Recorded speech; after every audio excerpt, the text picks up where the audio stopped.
It's a picture-perfect day for baseball in Omaha. Only 3 of the 8 schools remain at the College World Series as we work our way towards a champion. Last night, defending champ LSU secured a berth in the title game. Mike Kerner hit a pair of home runs and then stole home as the Bayou Bombers held off Stanford. The top-seeded Tide got rolling in their last game against Mississippi State. Bama's bats busted out 9 runs, erasing a 2-game hitting slump. But the Canes have Alabama's number. Another impressive win over the Tide has swelled Miami's confidence. Now the Hurricanes are just 1 game away from LSU and a shot at redemption.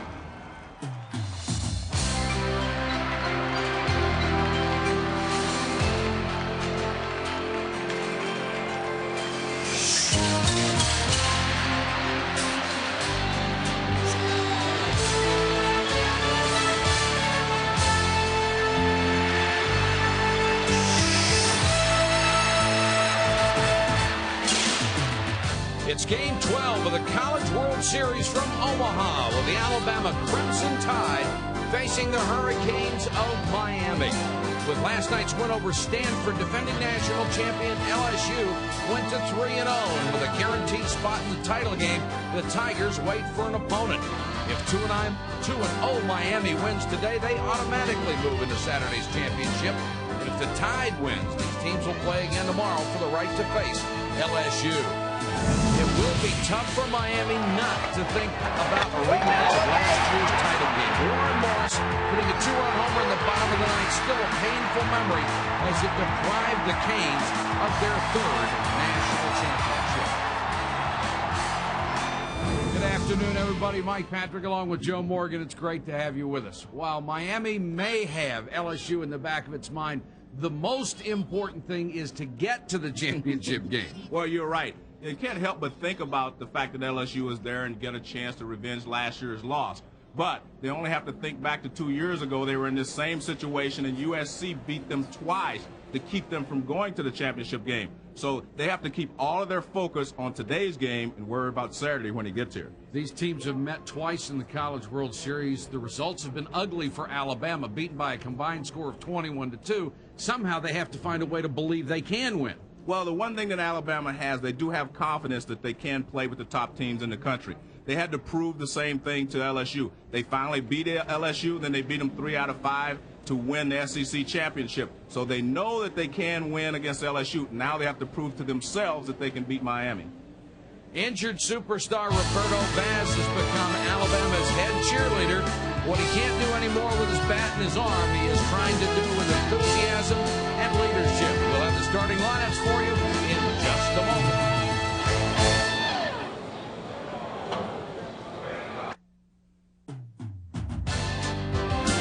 ESPN's presentation of the NCAA College World Series is brought to you by State Farm Insurance. Like a good neighbor, State Farm is there. And by the owners, managers, and crew who proudly called McDonald's in your neighborhood My McDonald's. Welcome back to the College World Series in Omaha. Here's the EA Sports starting lineup for Alabama. David Tidwell will lead it off. He is the center fielder. Joe Caruso will bat second and play second base. Andy Phillips, the third baseman in the 3 slot. Dustin Moore, the right fielder, the cleanup hitter. Matt Frick will catch and hit fifth. Hitting sixth, the left fielder, G.W. Keller. Then Robbie Tucker at first base. Number 8, Nate Duncan, the shortstop. And Mark Peer, the designated hitter, the number 9 man. And today, Tidwell is back in the spotlight. That's the leadoff hitter. His job is to get on base. Now that they're getting some production down the order, the 2, 3, 4, 5 hitter, they're starting to come back a little bit. His ability to get on base and make something happen becomes really important for Alabama. Alex Santos, 9-2 this season. Started 13 games, an ERA of 3.68. Pitched 85 2/3 innings, allowed only 69 hits, and struck out 94 in the process. A young man who really came out of nowhere this year.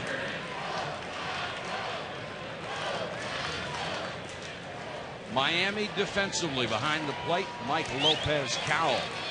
Burrell, the third baseman. Brewer at short. Bobby Hill at second. Aubrey Huff at first. The outfield, left to right.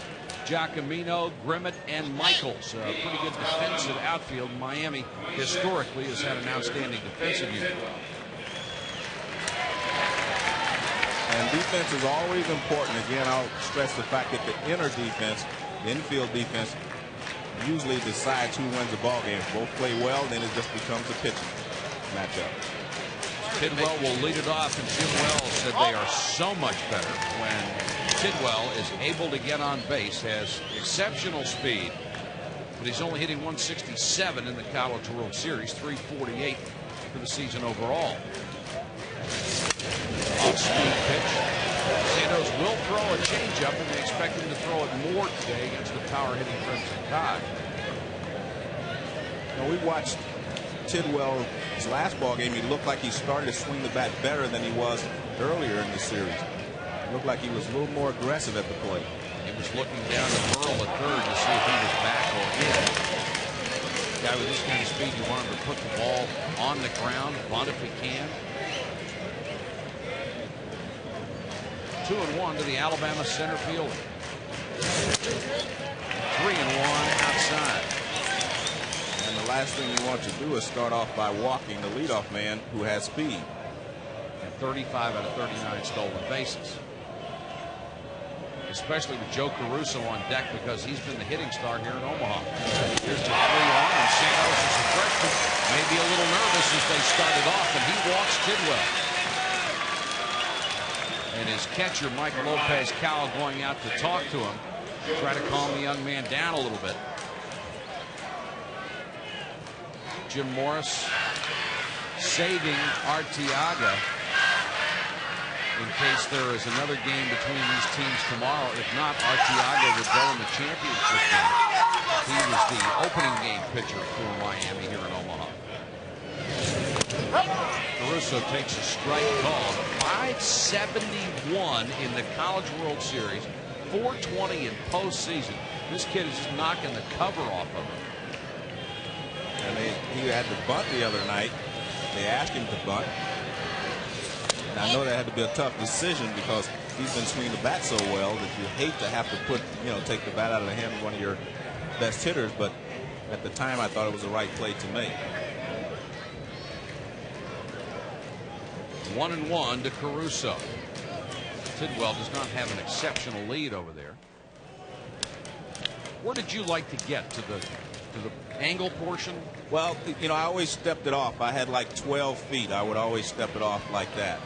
I stepped off 4 big steps for me. There he goes. And the ball is lined to left center field in the gap. Diving try by Grimmett. He can't get there. Smothers the ball and gets it back in. It is a double for Joe Caruso. I mean, that was a great play there by Grimmett just to keep that ball from going past him to the outfield. They put a hit and run on, and this is what I was talking about. Caruso is your best hitter. It's very difficult. You see that pitch is up a little bit, and that's what allowed him to drive it into left center field. But he found the gap, and that's what happens when you walk the leadoff hitter. But you see right there, just a great play by Grimmett to keep that ball from going all the way to the wall, and maybe Tidwell would have scored easily, and maybe it would have been a triple for Caruso. Caruso is now 9 for 15 here in Omaha. That was his third two-base hit. Amazingly, this is the 10th hit he's been on for Alabama, and he's yet to score. Well, that tells you how poorly the rest of the order has been doing, but they started to come alive in their last ball game. We'll see if they can continue that. Infield back, of course, this early in the ball game. Andy Phillips now to face Santos. Ripped to right, a base hit. 1-run score. Michaels comes up throwing. They will hold the runner, but that lets Phillips get into second base.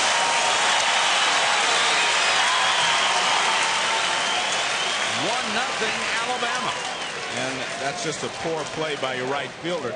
Good hitting, not just so much because he got a base hit, but he was going the other way. Even if he hits a ground ball to second base, one run would have scored and the other guy would have gone to third. But you can see that they stopped Caruso at third base, and I mean the throw just well over the cutoff man over everything. Michaels airmailed one to the plate. So runners at second and third again, still nobody out, and a run home.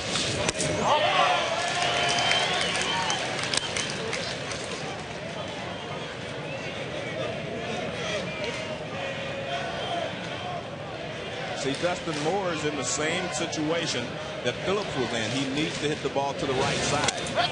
And it doesn't matter. Hopefully you get a base hit, but what you want to do is hit it to the right side, because the runner from third will be able to score, and the runner from second will move over to third where he can score on a fly ball. But if you hit a ground ball or shortstop on the left side, just the runner from third is going to score, and the runner at second will have to hold. So you have to hit the ball to the right side. That's low with a fastball. 2-1. Alabama hoping this is another indication they are out of that batting slump. Came in as the #1 team in the country and the top seed, fighting to survive here against Miami. Line to center field, base hit.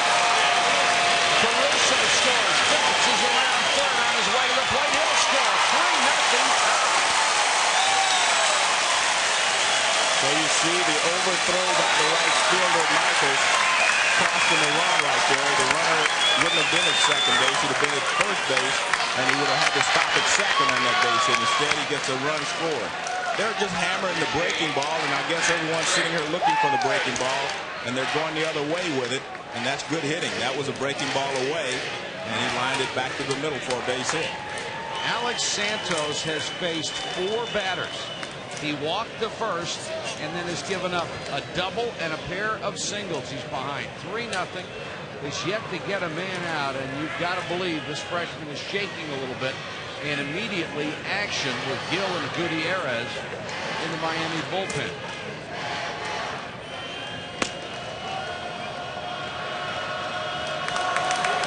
Well, Caruso and Tidwell have been the catalyst for the start of this inning. They got things started. Tidwell with the base on balls, and then when Caruso doubled, immediately Santos was in trouble. Alabama may be out of its slump. They got 5 in their last at bat against Mississippi State. They have 3 in the first inning so far today.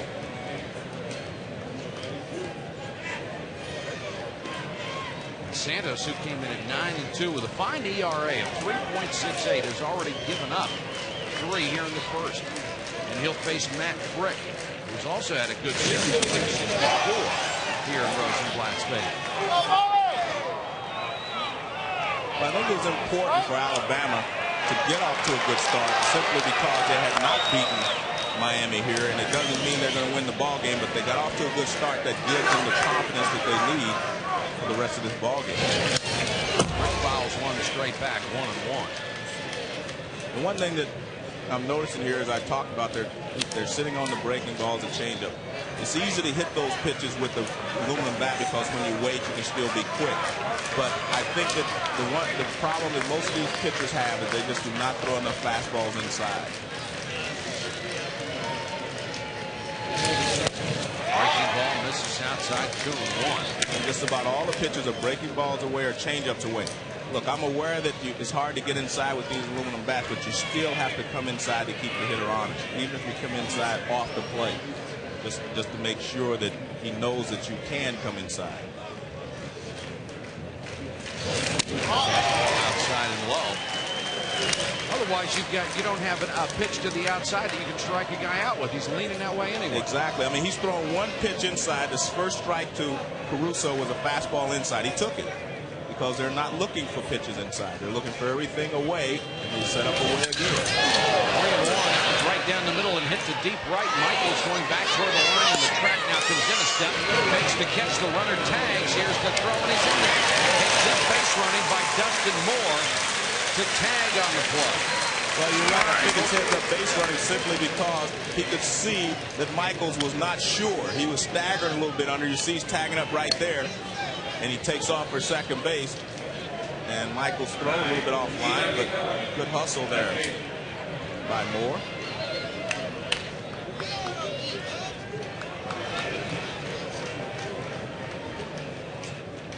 G.W. Keller stands in with 1 out and a runner at second. Keller, another hot hitter.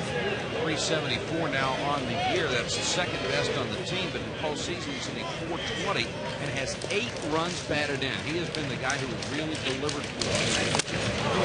High fastball. This is a very important hitter here simply because that run at second base means more than just one more run. Psychologically, when you're down 3-0, it's really not a big deal because you can always get a couple men on and bring the tying run to the plate. When it gets 4 runs behind, you start to affect you psychologically because you have to have the bases loaded to get back in the game. Fastball is in there, 0-2 to G.W. Keller, and this output has already exceeded in this inning what Alabama has been able to do in the 2 games in the last 2 College World Series against Miami pitching.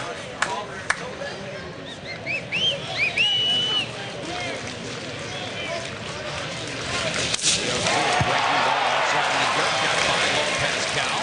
The runner advanced to third.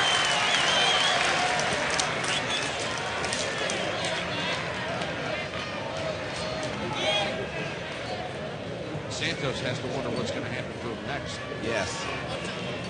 But again, I think it has to do with pitch selection and location. I mean, everything is away. High fastball in, he got him to chase it. So if you get 2 strikes on these hitters, I think you should throw a high fastball. High breaking ball, 2-2. Moore on third represents the 4th run of the inning. And the infield is in to try to cut off the run at the plate. Again, this is a very important run. Fastball missed, 3-2. Santos out of Lake Worth, Florida.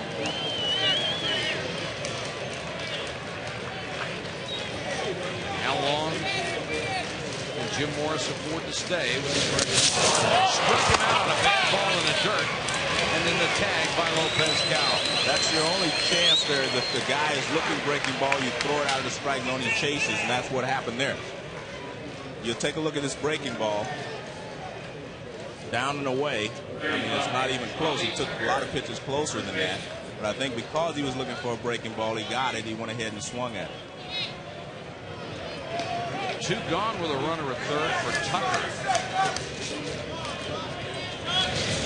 Tucker, one of the Alabama hitters who has had a tough time here, is only 1 for 7. And the season's average down to 311. But you look at the power numbers, and he's got that 20 home runs.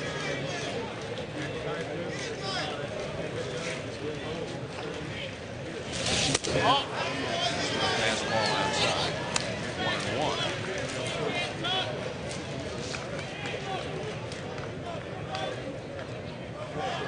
And he only has those 7 official at bats because he has the 5 walks.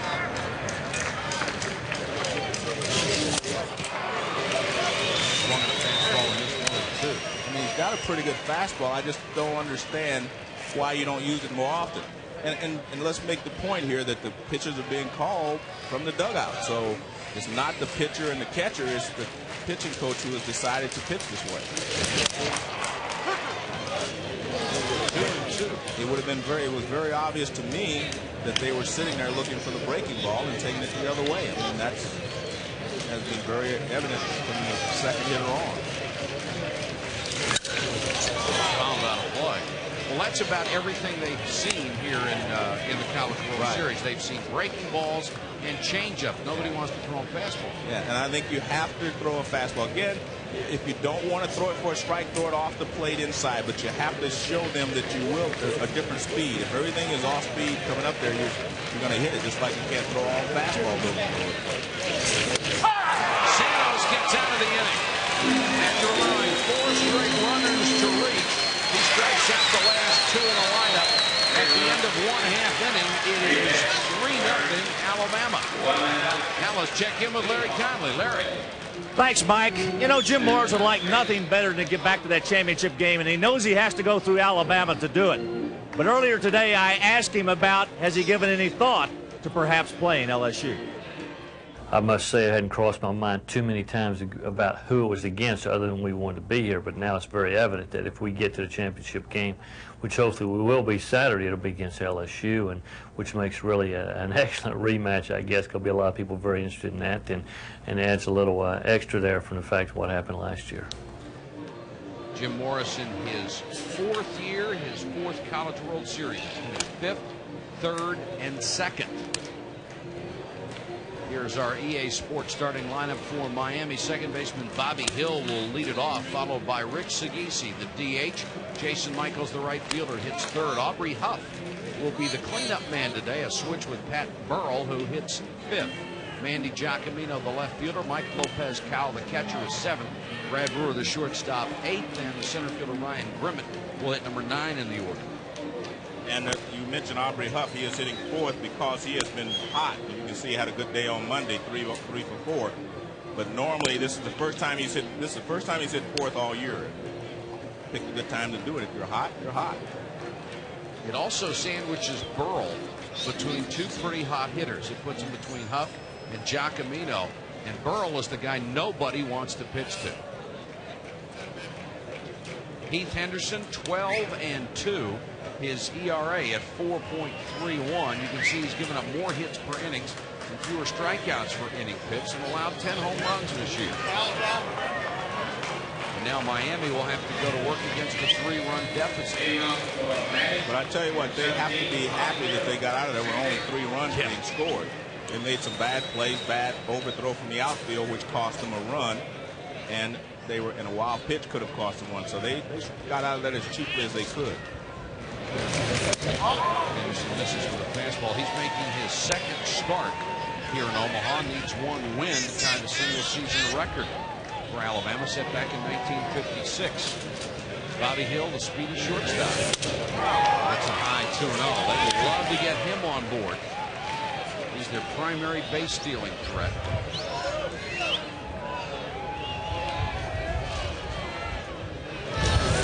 Henderson high with another fastball. And it looks like he's trying to return the favor. Santos walked their leadoff hitter and got in trouble. And retrieve the ball in the outfield. One fell over the fence there.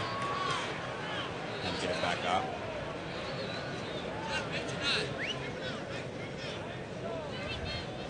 Sagisi and Michaels on deck. Michaels has been the hitting star for Miami so far. And now home plate umpire John Magnuson has gone out to talk to second base umpire Jim Garman. Well, I guess he was trying to figure out if he had called timeout before that pitch came. That was the question. Did he call timeout, you know, when he saw the ball in the outfield, or did the pitch count? You see him holding up, it did count. It's 3-0 instead of 2-0. 3-0 from Henderson. Fastball. And I think if you're Bobby Hill here, you have to take another strike. I think you have to try to do anything you can to get on base. The guy's throwing you 3 balls, you have to take one. High fastball popped to straightaway center field. Tidwell with the shades down, fighting the sun, and makes the catch. Doesn't matter to me if he would have gotten a base hit. I still would feel the same way, because you're the leadoff hitter. That's your job. You know, take as many pitches as you can, and you're down 3 runs. You can't hit a 3-run homer no matter what.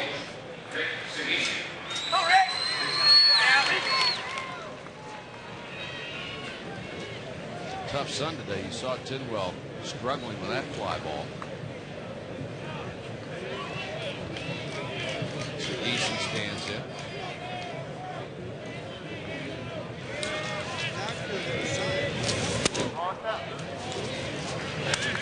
Get in the head here, baby.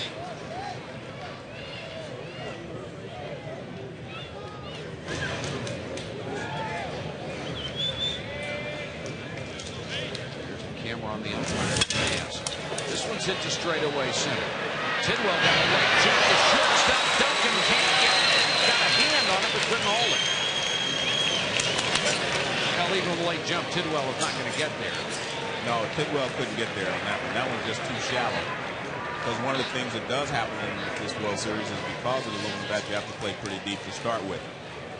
We'll take a look at this. A high fastball. He pops it up. I actually thought Duncan was going to make the catch, hit off his glove. Right here, he looks like he's got it under control right there. He pats his glove. Well, he's not Willie Mays, because when Willie Mays patted his glove, you knew he had it. And Duncan patted his glove, but he couldn't come down with it. And it will be an error on the shortstop. Puts a runner at first with one out from Michaels, who's hitting .444 in the series.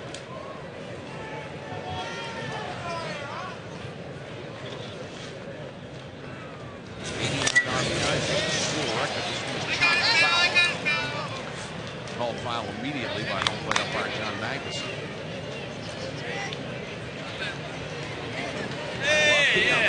That's his wife. Mrs. Magnuson, you're the only one with that sign out there. Debbie, I'll tell you. Yeah, I don't see a lot of signatures on there. Although these guys have done a really good job this year. You're really right. have. No, I agree with you. I think they've done an excellent job. Here's the 0-2 breaking ball, tapped toward third.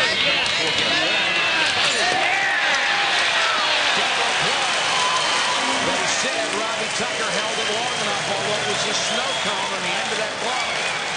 Now, first of all, he didn't hold it long enough because you have to be taking the ball out of your glove. You have to have it under control. That's the end of the inning. It is 3-0 Alabama.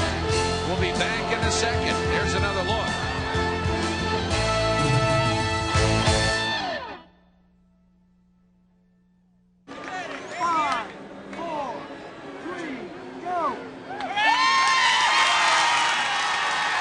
Alabama over Miami, 3-0. Let's go back to that last double play on the first baseman's scoop. Yeah, nice play here by the shortstop. Actually, a nice scoop by the first baseman. And as we said in the past, replays usually show the umpire's correct, and he was correct. So he did start to take it out of his glove. My point was you have to start to take it out of your glove. You can't just hold it up. Watch right here. You'll see him start. He did start to transfer it, and that makes it a legitimate catch. Because in theory, if you catch a ball like that on the end of your glove and you run all the way into the pitcher's mound, just drop it without taking it out, without attempting to take it out, then you can be called safe. So the umpire was good. My bad.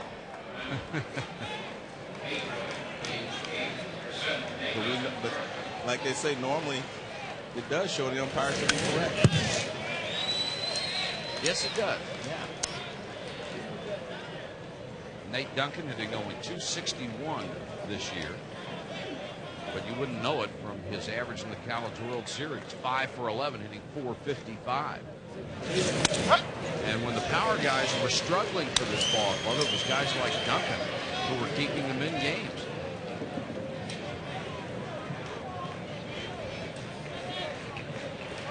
See if Santos, the freshman who struggled so much in the first, can find some rhythm here in the second inning for the Canes.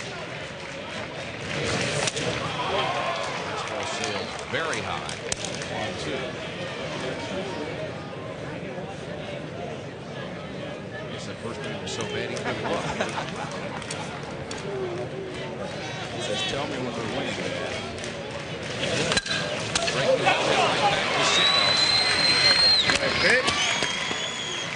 One gone. The NHL Stanley Cup chase continues tonight at 7:30 Eastern. Quest for the Cup. Then the Detroit Red Wings resume their own quest to end a 42-year drought when they host superstar Eric Lindros and the Philadelphia Flyers Game 3 of the Stanley Cup Finals. The race for hockey's holy grail. All tonight on ESPN. 42 years, a long time ago, without winning a title, especially as one of the original members of the National Hockey League. Well, what happened? That's what the Rangers got over the hump after so long. Or was it the Islanders?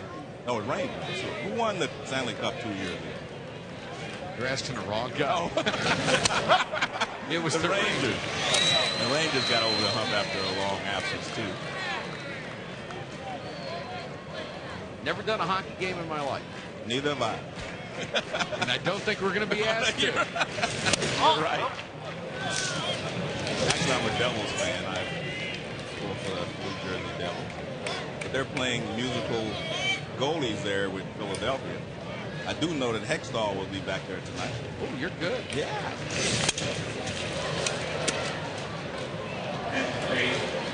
Robert Scott Anderson. Our knowledge sort of ran dry with Bobby Orr. Yeah.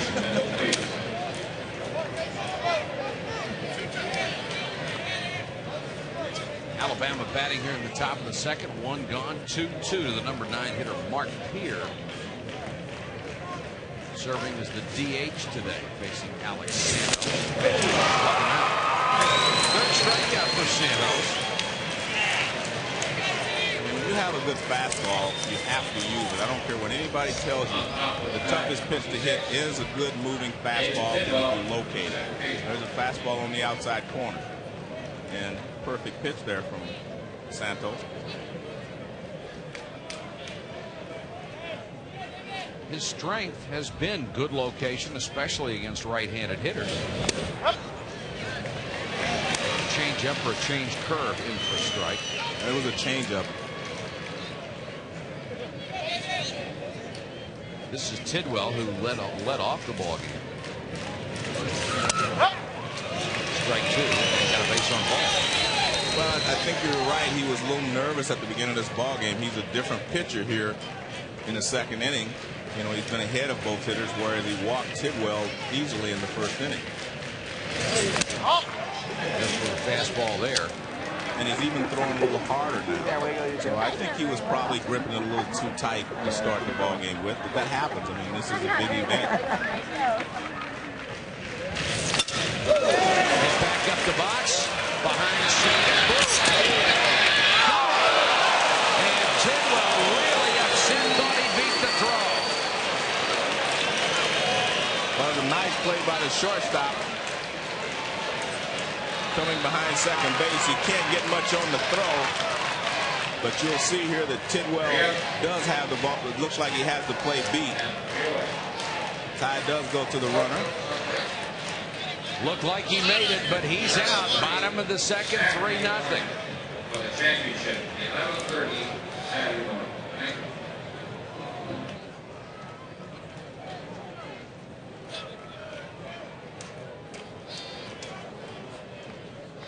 There's Tidwell in center field. Let's go back to his inning-ending groundout. I think you'll see that he is safe, but it's very close play. Now watch when his foot hits the bag, the ball will still be there, bounce right there. You can see that the ball is not going into the glove. What an umpire is doing is leave it there for a second. You can see where the umpire is. What he's doing there is he's watching to see when Tidwell's foot hits the bag, and he listens for the sound of the ball in the glove. That's how an umpire makes the call at first base. You see Tidwell very upset, but it wasn't like it was a bad call. It was very, very close. I mean, he probably beat the play by 3 inches or 4 inches. Really beefed about it, but arguing with an umpire is like trying to teach a pig to sing. All it does is waste your time and annoy the pig. I agree with that. Aubrey Huff leads it off for Miami in the bottom of the second. Although I must admit, in the last 2 weeks in Major League Baseball, they've changed about 4 calls. So the Atlanta Braves thought they'd won a game the other night. They changed the home run to a foul ball. And, you know, a couple other plays I've been watching, they've been changing them. So maybe things are changing. Maybe that pig can sing. Maybe we just weren't at it long. Yeah, maybe we didn't know how to do it. Slapped on the ground toward the right side. The first baseman will come up and throw to the pitcher covering one gone. But I never could get them to change their decision on me.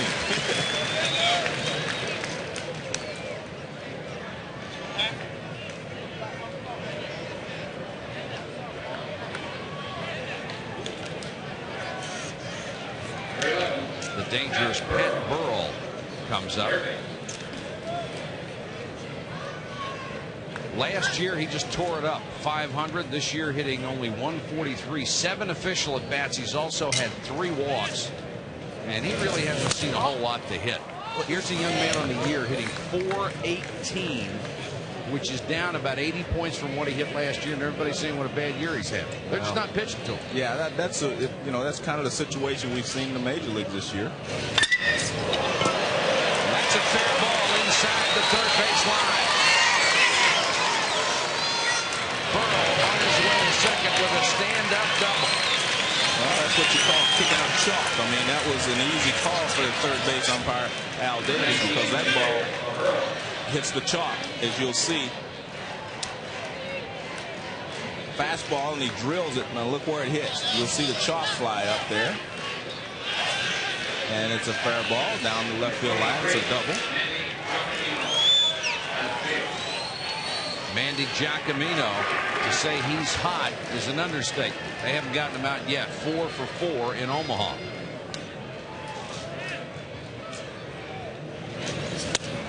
And in the postseason, he is .524.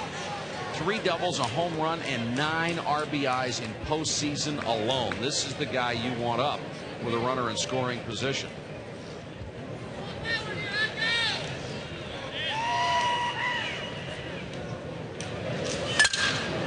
Lifts it high to deep center field, but straight away, and Tidwell has room. That's 2 out, and Burrow will tag and easily get to third. Well, he just missed hitting that ball out of the ballpark. He got underneath it a little bit, and I think if you watch the replay, you'll see he just kind of drops his back shoulder at the wrong time. Watch his back shoulder.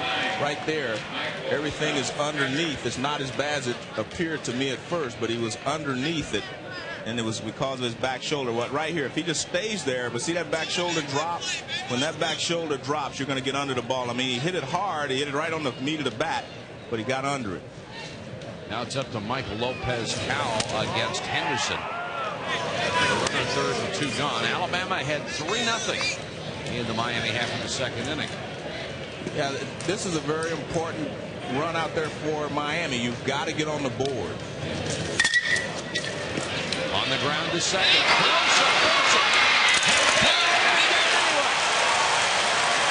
With the catcher running, he got a break.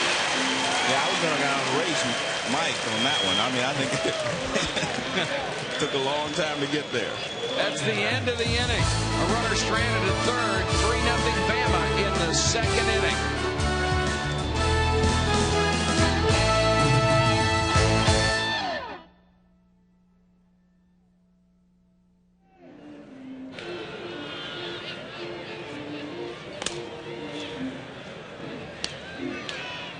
Nothing Alabama. Let's check in with Larry Conley. Larry. Mike, I don't know if you and Joe remember Lois Kerr, but she was here last year and knitted a beautiful pillow with ESPN on it. And Lois, again, tell us why you knit during a baseball game. Well, it keeps me from being so nervous, and it keeps my hands loose. Well, that's terrific. Now, Mike, I'm going to show you what she's done. Look at this work, you and Joe. I got a pillow last year. I've got an Afghan this year. My entire bedroom will be set in the next 5 years.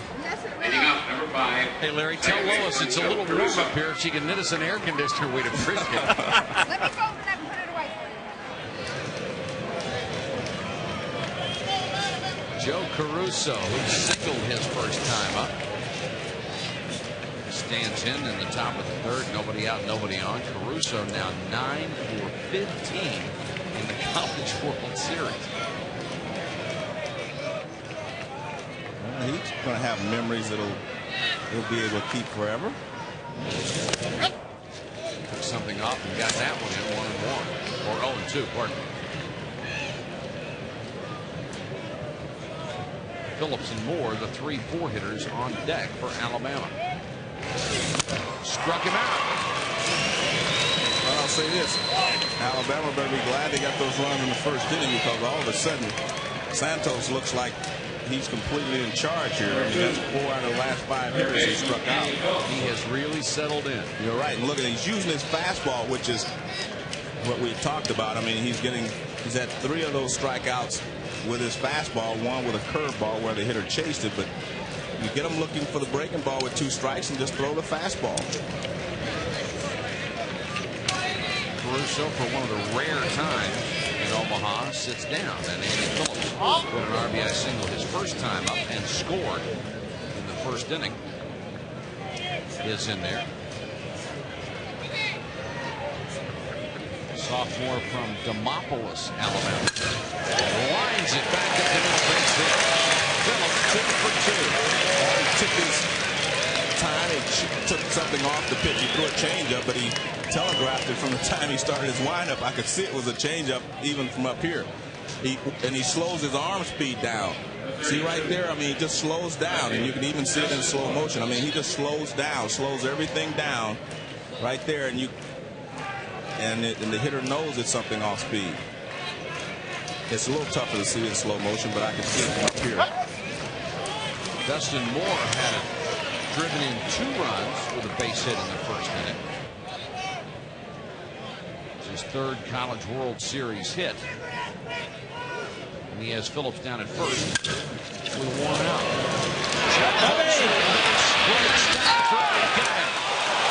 Beautiful play by Bobby Hill. That's the way a second baseman is supposed to play. Nice play there by Bobby. And the toughest part after you make that dive is getting yourself set to throw to first base. And he does a good job of watching. He just launches himself in the air, comes down with it. Now he gets up very quickly and throws to first base. You have to be a little more glamorous. Throw from one knee there or something. Throw from the knees after you make a play like that. Nice play, Bobby. 2 gone as Phillips advances to second base. You can tell there is a special appreciation up here for second base. Yeah, that's a tough position to play. This one is hit to right for Jason Michaels nearing the line. He'll make the catch and the inning is over. Alabama gets a hit, but strands a runner going to the bottom of the 3rd, tied 3-0.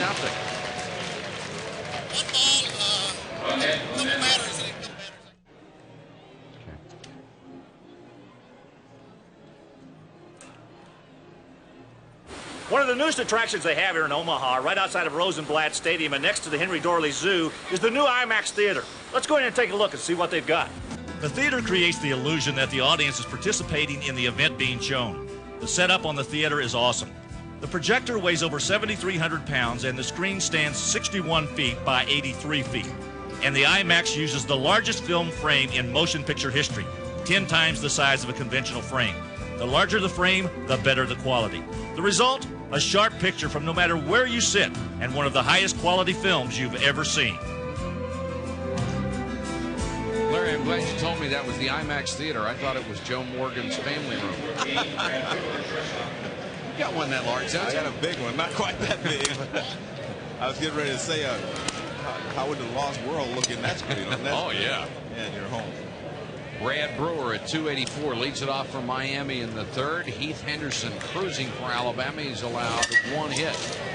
This one's popped down the right side into the sun. Moore comes out and makes the catch in foul territory. 1 gone.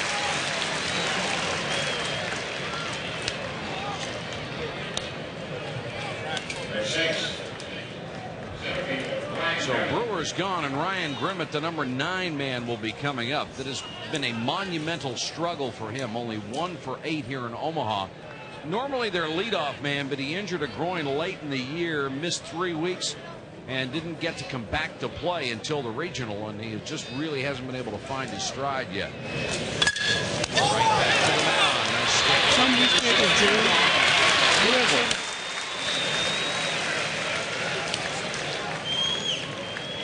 Tough break for Grimmett because he was leading the nation in stolen bases.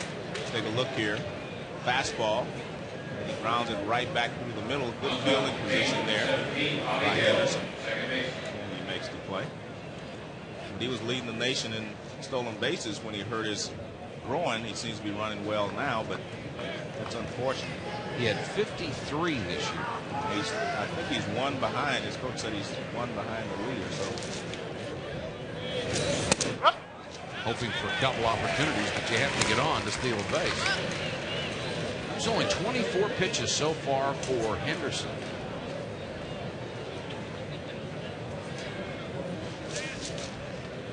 Facing Hill, the leadoff man. Breaking ball is in there. 0-2. Henderson looks very, very sharp.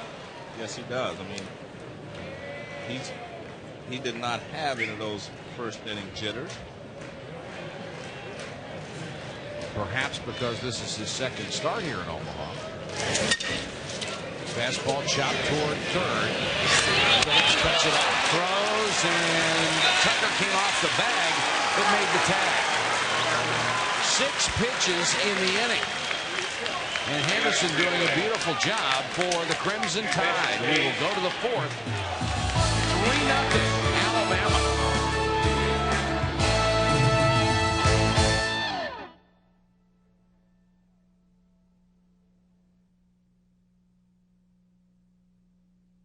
Jacket on, put one sleeve on. 3-0 Alabama. Heath Henderson in the Alabama dugout wearing some kind of creation that has one sleeve in it. Yeah, maybe. I guess the only way I think it would do any good is if it has a heater in it. Otherwise, all you need to do is take a regular jacket and put it on. But I don't think you need the heater today. And the hit batsman, G.W. Keller, leads it off and gets plunked. It's only the 6th man Alex Santos has hit this year. Well, the fastball that gets away, and once you get right about a foot out in front of you, the guy that's getting hit usually lets out a little yell because he knows there's no place for him to go. Robbie Tucker, the only lefty in the lineup. Dead pull hitter. 21 batters have been hit here in Omaha in the College World Series. Well, so much for the fact they're not pitching inside. They will come inside a little bit. Makes you think of that little bear in the shooting gallery. He goes back and forth.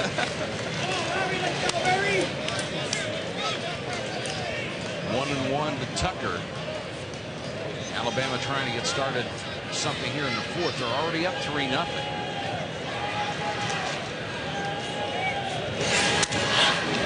You know, he starts with his bat up real high, but it doesn't matter where you start your bat as long as you get it into hitting position before the pitch gets to the plate. A lot of players do not. You don't like to see a player drop his bat and then try to get it back up. He starts with it up. Could be 2. The ground to second. Hill to Brewer on to first. Double play. 4-6-3. He doesn't. The one good thing, he doesn't drop it down real low. He keeps it around his letter, so that helps him. Let's take a look here. Watch, he'll drop his bat. You have to have some movement. You see, that's perfect hitting position right there. And he goes ahead and hits it. And, you know, normally left-handed hitters love that ball down, but he gets in good hitting position, so it really doesn't matter where you start.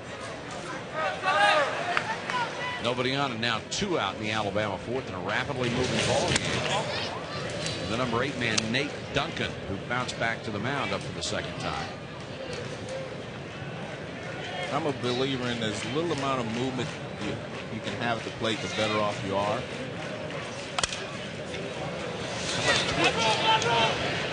Anything, if you can start your bat with just a twitch, you're better off. And the same thing with a pitcher, the little amount of rhythm, just get you the rhythm, rock and throw. When you start throwing your body parts all over the place, it moves your head, and your head's going to move. And you do the same thing as a hitter.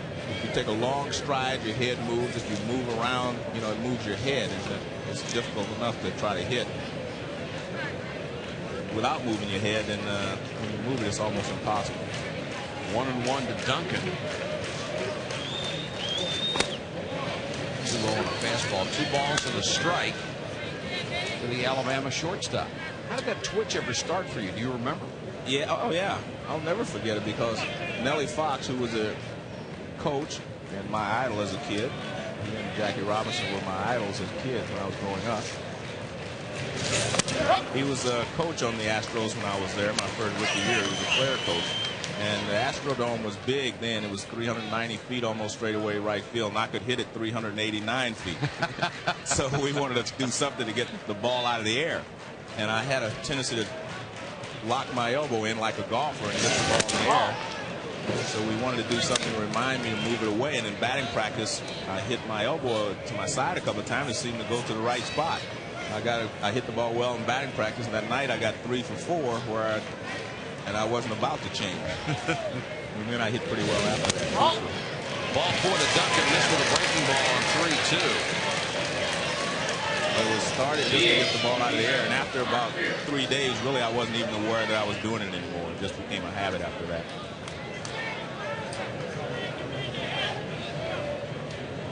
One hit in the last 13 after he allowed a walk and a hit. Walked 3 hits and 3 runs in the first 4 in the order at the top of the first. Lopez Cal has to get out of the dirt and block that one from Mark Peer.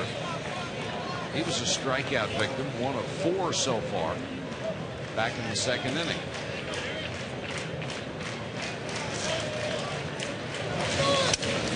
Wow, straight back, 1-1.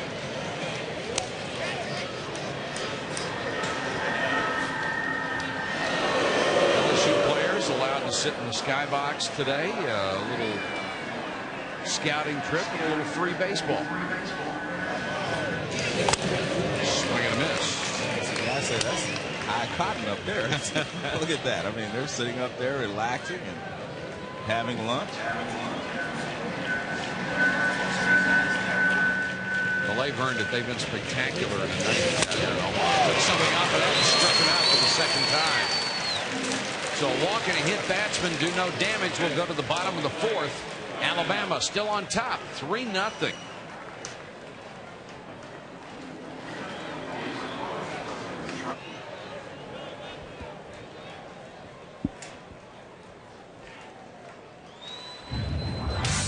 Alabama 3 runs, 4 hits and an error. Miami 0-1-0 as we go to the bottom of the 4th. LSU has already qualified for the championship game. The Tigers 3-0. Game 13 will be tomorrow. If Alabama should beat Miami this afternoon, that would force a game 3:30 Eastern on ESPN. If Miami wins, there would be no game tomorrow, and LSU would face Miami again in the national championship contest on Saturday here in Omaha. And the Canes have been on a mission all year to get back to play LSU. Segesi gets under another one and skies it to right center. And the center fielder Tidwell over to make the play. Let's go to Larry Conley. Thanks, Mike. I am up here in the skybox and I'm visiting with Brandon Larson. It's a little cooler in here, Brandon, than it is on the field today. I got a question for you. Would you rather play Miami or Alabama, a team you've faced many times this year? Well, I think both clubs would obviously be a great, competition for both of us. So right now we're looking forward to just playing whoever wins. We'd like it to be Alabama, because they beat us up pretty good in the SEC, so kind of get the little revenge factor going. But Miami's got the revenge against us going from last year, so it'd be interesting to see who we play, and hopefully it's Miami probably. Okay, Brandon, thanks a lot. And Mike, this young man's going to head to Cincinnati. I think he may make a few bucks.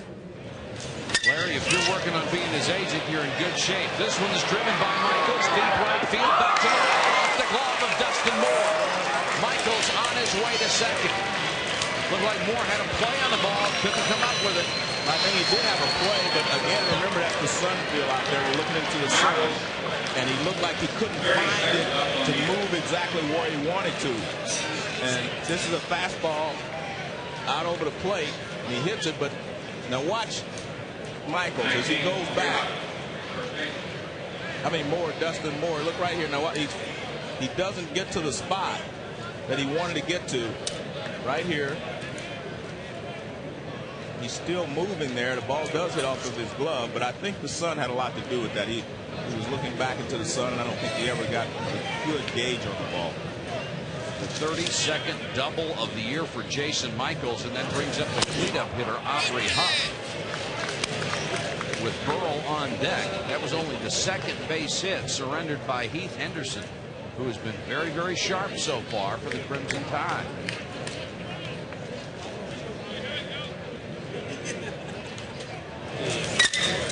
Fastball outside first foul. That's the difference right there in the aluminum bat and another one. That pitch was a beautiful pitch there from Henderson. I mean, he would have broken the bat if it was in a wooden bat. That ball was well in on him, and there's nothing that Michaels could do about it. But he did get him fouled because of the aluminum bat. 1-1 to Aubrey Huff. Pick up on second, and they throw it away, but not far enough for the runner to advance as Caruso covers. When you have a lead, a 3-0 lead, I think you should let the pitcher concentrate on the hitter. A lot of things can go wrong. You throw that ball in the center field, and it makes a big difference in this ball game.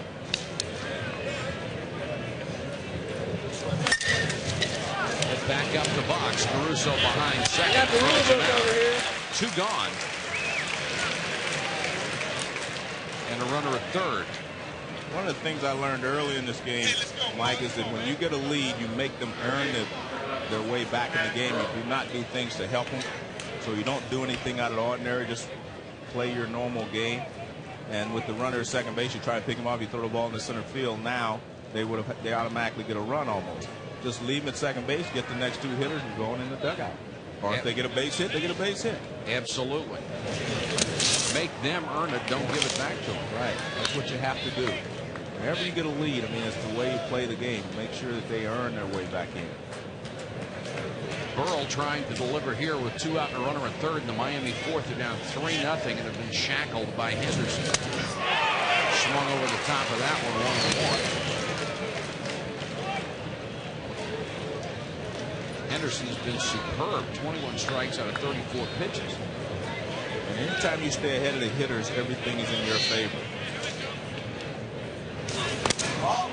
Just outside with that one, 2-1.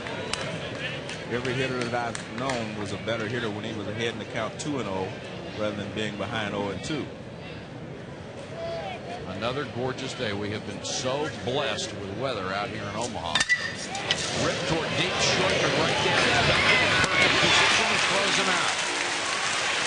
We played 4 here in Omaha. Alabama trying to stay alive with a 3-0 lead.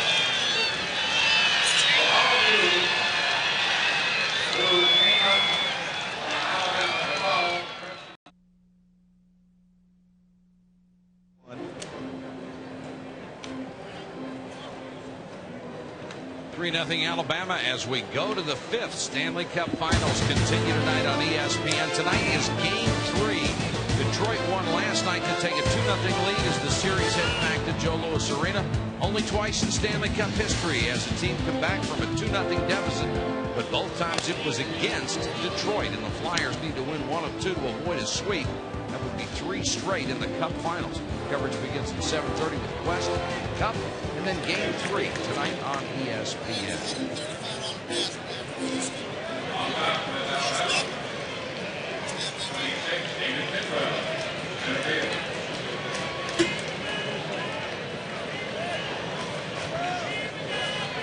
Top of the order for Tidwell here in the 5th.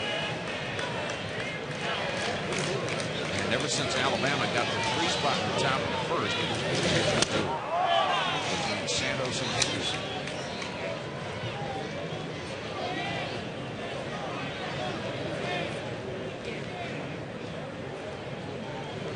Tidwell with a walk and a ground out. Fastball is in there, 1-1.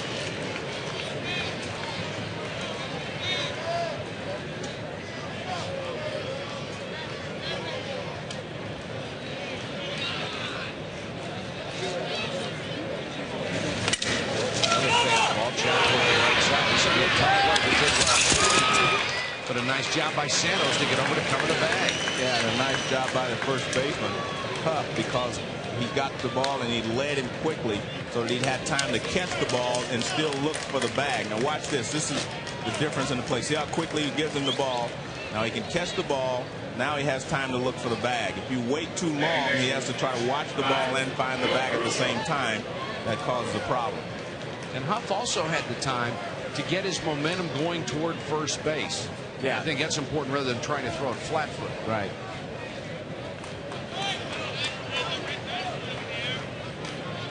Caruso 1 for 2 and 9 for 16 here in Omaha. This guy has terrorized opposing pitching. One of these days he probably will too.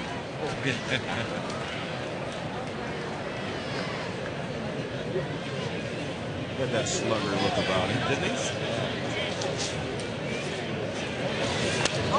Fastball misses outside.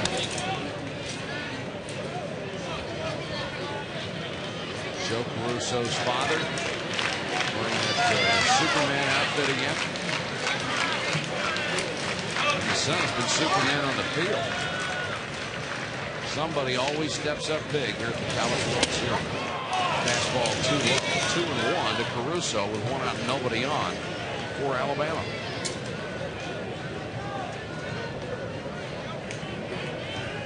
Caruso, the career leader for Alabama. this deep center field. Grimmett going back, step. That's the wall. Now the ball comes loose. And it's going to be a trip over Caruso. Holy cow, what an effort by Grimmett. And Dad saw his son a large one.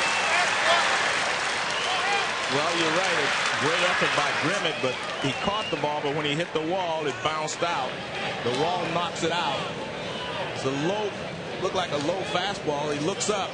Now he gets back and watch. He'll make the catch. I have the ball, but then he hits the wall. It drops out. And he didn't know where it was. Actually, a good hustle by Caruso. He did not wait until the ball fell to start running. He ran from home plate all the way around, and Superman says, go, go, go. Yeah. Now, hold up. Danny can't hear you. No, I know that. You see, I'm listening to the coach right now. Grimmett gets a nice round of applause as they go out and check him out. He's fine. Well, you mentioned the other day about the padding, and that, I mean, that's what kept him from being injured, because he was running full speed and he hit the wall awkwardly. There you see probably where his knee or his spikes hit. I'd say, you know, because he ran right into that wall. Well, he didn't slow down one bit either. He was going for the baseball. Well, this is interesting here. I want to see how Miami plays this. They're playing in on the right side. Now the shortstop's coming in.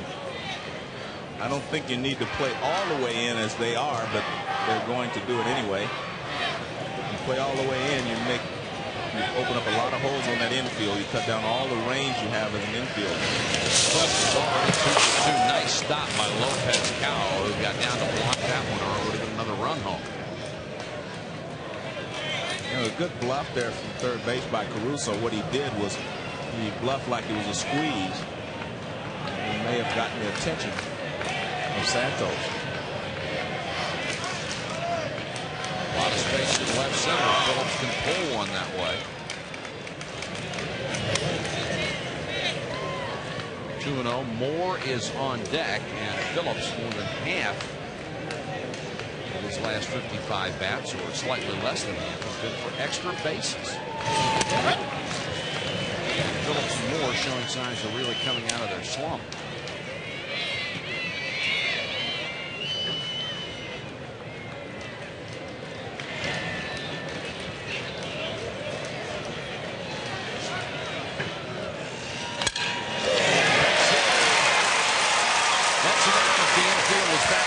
Position.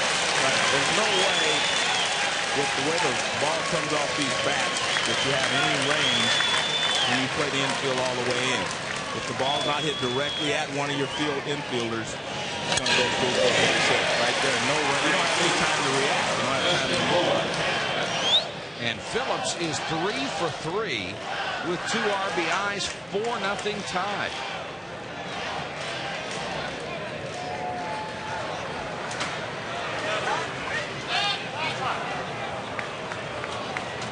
Now Lopez Cowell wants to go out and talk, and we'll see if Miami gets some action on the bullpen again.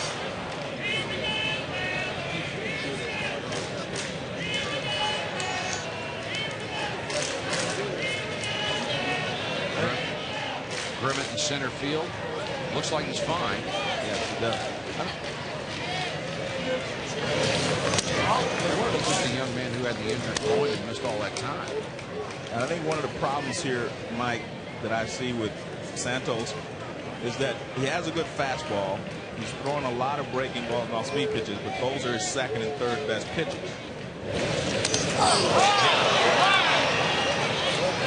It appeared to hit more on the right wrist.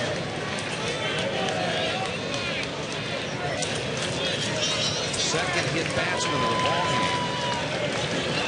Moore will go down to first, advancing Phillips to second base. Well, this ball, you see, set up outside. You see the ball tailing. Look, I mean, it just starts to race inside. He had a little more pressure on his index finger than he did anywhere else on that release point there, and he just ran in real hard. You see a lot of pitchers, when they want to make the ball sink or run into a right-hander, they just put a little more pressure on the index finger. I don't think he was doing that intentionally to make it run that far because he was set up outside, but that's what happened. behind on Santos with those 6 hits.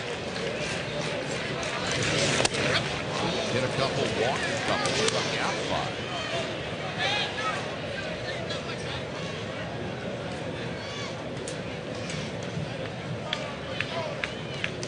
Frick stands in with runners at first and second. Still only 1 gone here for Alabama in the 5th. This low 1-1.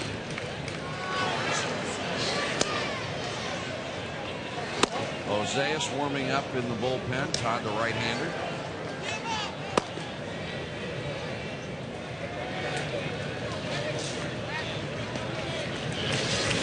Pitch fouled back.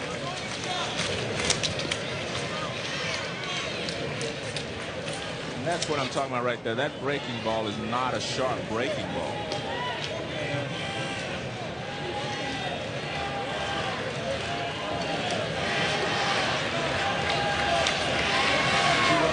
One out here in the 5th. 1 and 2 to Matt Frick. Fastball is low 2-2. You know what I see and what I'm trying to emphasize here is that he's trying to pitch to their weaknesses rather than pitch to his strength. I think, you know, they believe that you have to throw a lot of breaking balls to get these hitters out. That may be true, but he doesn't have a great breaking ball. He's got a good fastball. Sulfur called strike 3. It's easy, right? I mean, it's easy. I mean, simple game. It is simple. I mean, you throw your best pitch and say hit it, but you throw your second and third best pitch trying to get to their weakness doesn't work. I mean, this is what you need to do. Just throw your fastball, keep it down, try to keep it down, and that's what he does, and that'll keep it in the ballpark.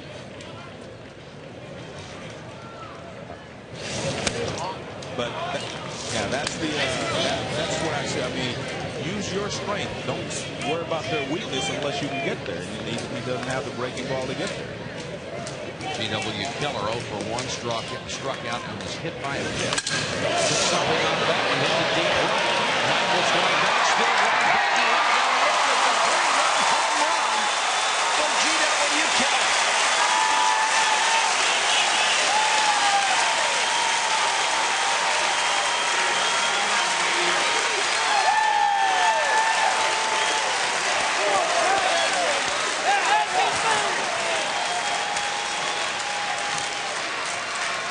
And Alabama has come out hitting today. They lead Miami 7-0. Well, he tips off the changeup every time he gets ready to throw it. You can see it's a changeup, and there's another one.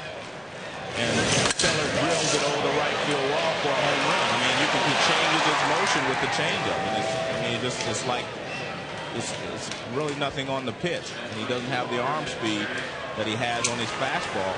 And that's the reason that a changeup is effective. If you have the same arm speed with the changeup you have with the fastball, then you're going to fool the hitter. Keller with his 21st home run, and look at what they've done in the power department this year.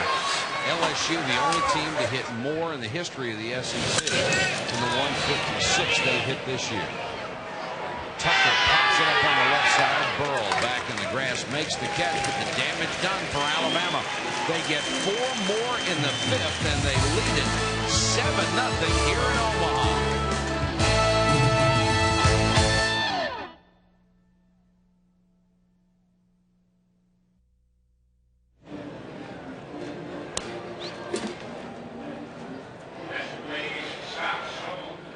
Welcome back.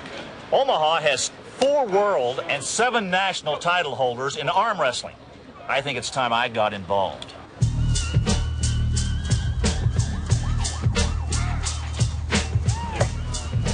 Well, the competition's a little tougher here than it is back home.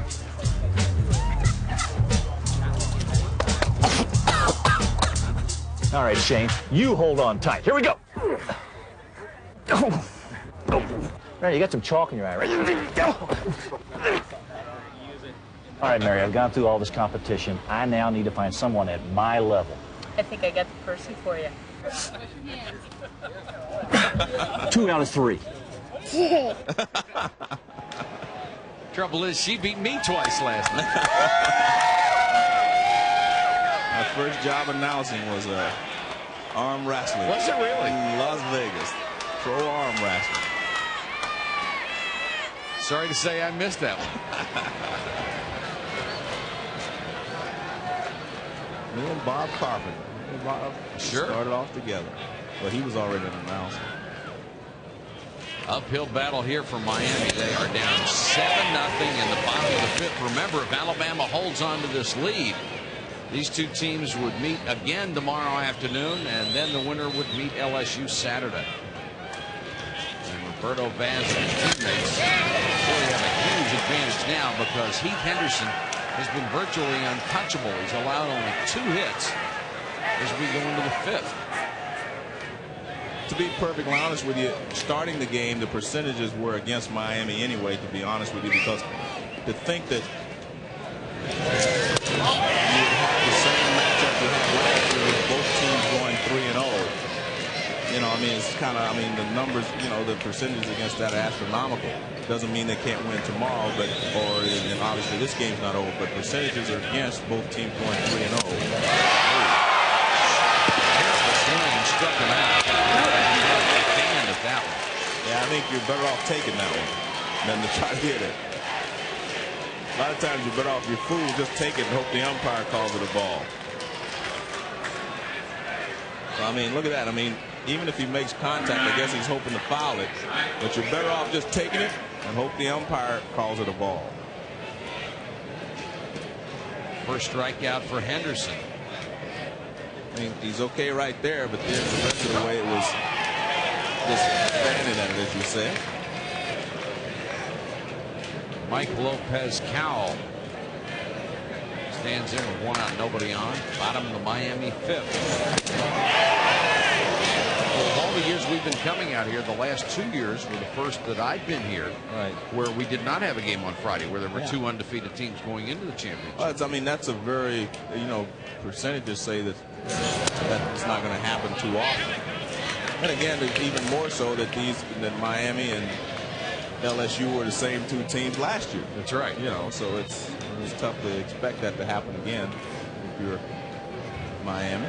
No, there's a little turnover in Eastport. Smoke to deep right center field. And it's got a one-hit home run for Lopez Cowell, only his 5th of the year.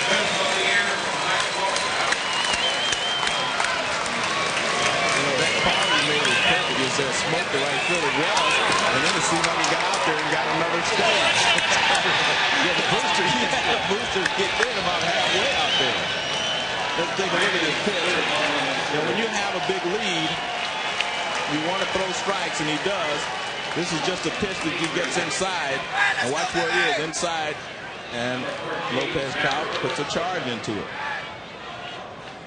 So the shutout is gone. The 3rd hit given up by Henderson. It's 7-1 Miami. This is the bottom of the Miami order. The Brewer and then the number 9 man Griffin. And remember, we're only in the 5th inning, so anything can happen as far as runs being scored.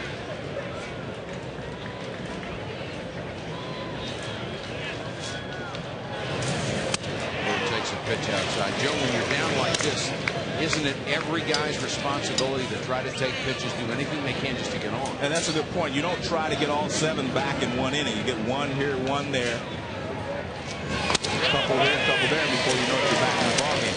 So it is imperative to realize you can't hit what is now would be a 6-run homer to tie. So your job is to get on base. 1 and 2 to Brewer. Just missed with a fastball. Henderson went to a 3-ball count on the first batter of the game. He's not thrown more than 2 to anyone since. Remarkable control. Kiss of death. That's ball 3.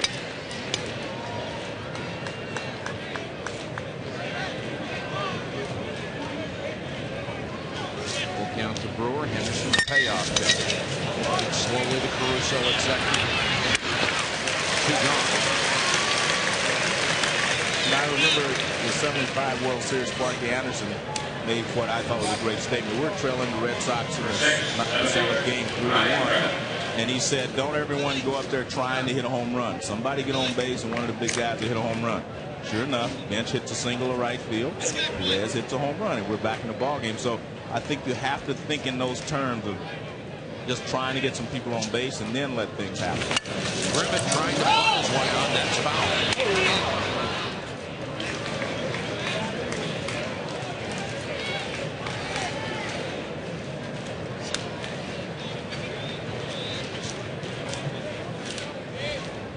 Well, we'll take a look at how the umpire viewed this. He actually good technique there. Just deadened it too much. Got too much spin on it because what he did, he got the barrel out there very quickly. Shot foul outside at third. 0-2 to Ryan Grimmett. He almost accomplished what he was trying to. He moved the third baseman in, and then he tried to hit it by him. Didn't get it by him fair, though. 0-2 the senior from Cincinnati, Ohio. Breaking pitch, chopped foul again. The weather is supposed to remain at least this good or better through the weekend here in Omaha. For the rest of you around the nation who may be suffering rain and cold, as I know they are in the Northeast. Fastball low 1-2. So stay inside and turn on your television set and enjoy the warmth with us.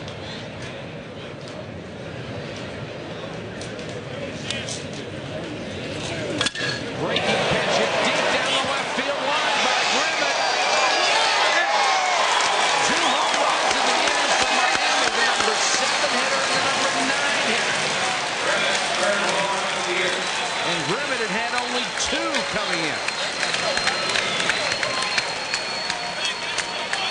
You know what's funny about that? I use the expression Frank Robinson said once. He made him hit a home run. He tried to bunt, and he bunted it foul, and then he hits a home run. That's interesting. A 2-out bunt he tried to make. He couldn't make it, so he ends up saying, okay, I'll just take him deep. Hanging breaking ball, and he just drove it over the left field wall for a home run. And the thing that you're mentioning is that they're getting this production from guys that have not hit home runs, many home runs this season. Lopez Cowett had only 4. Grimmett had only 2. Both of those balls were hit pretty well. And real well. In fact, you mentioned Lopez Cowett was a line drive. And that one, from the moment he hit it, there was no doubt it was going out of here. Wind blowing a little bit toward right field. Well, that's a way for Grimmett to break out of a slump. Wind's about 8 to 10 miles an hour out of the north-northwest. I don't gauge it 8 to 10 miles an hour, Mike. I gauge it. That's a 1 club difference right there. Okay. That's the only way I can gauge it. 8 iron for you, 7 iron for me. Right, yeah, you know. Yeah. Normally it'd be 9. I'd have to go down to an 8. Back to the top of the order, and Bobby Hill. Pair of solo home runs in the inning have cut it to 7-2. Still a lot of work to be done for the Hurricanes. I tell you what, if you know they've gotten 2, which psychologically they in their mind they're back in the game because now they've shown Henderson that they can rough him up a little bit. That makes a difference. Changes the way that he goes about his job too. You're a pitcher out there on the mound, you're mowing them down, they're not touching you, say, well, they can't touch me. But as soon as they do, now you realize, hey, I have to make good pitches, puts a little bit more pressure on him. Well, especially when the little guys are hitting them out. The guys 2, 3, 4, 5 in the order are thinking, oh, let me get up there. Pitch, he struck him out. So a pair of solo home runs for the Hurricanes puts them on the board. Ryan Grimmett hits his 3rd of the season. But at the end of 5, it's still a tie, 7-2.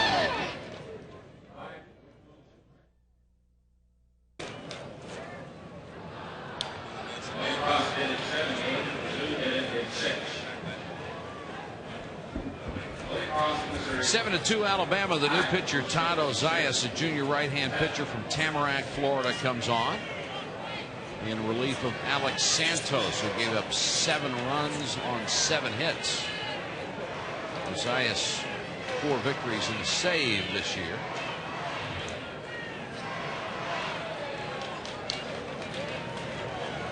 Well, I think it's important for him to realize that he's got to hold them right where they are. I don't think they can afford to give up any more runs and expect to come back in this series. The breaking ball, Duncan swung over the top, 0-1. Duncan 1 for 2, a ground out and a walk. Still hitting .417 in the series, 5 for 12.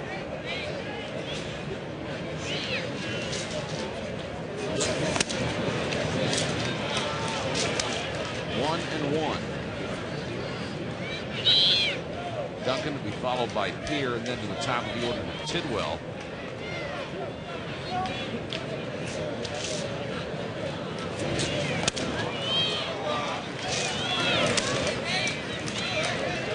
To Duncan, the big hit in the ballgame. G.W. Keller, a 3-run homer.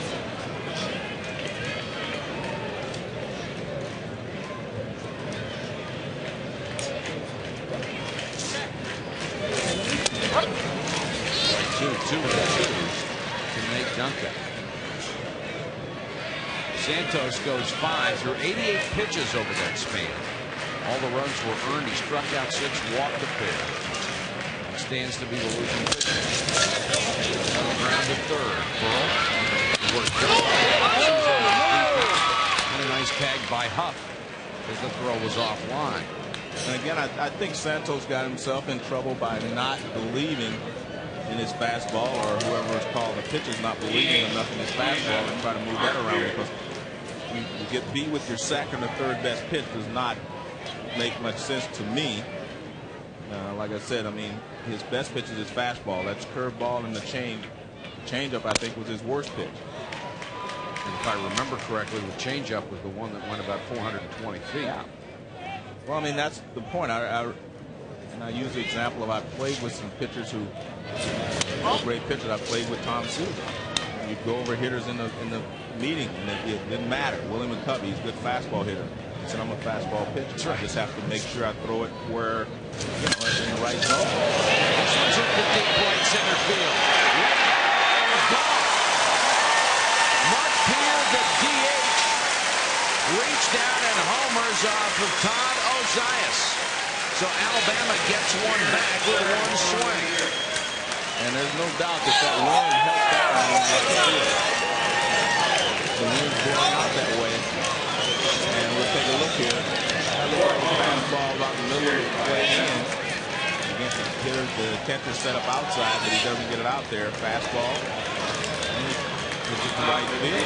Gets a little help from the wind. Peer's third home run in 2 College World Series appearances.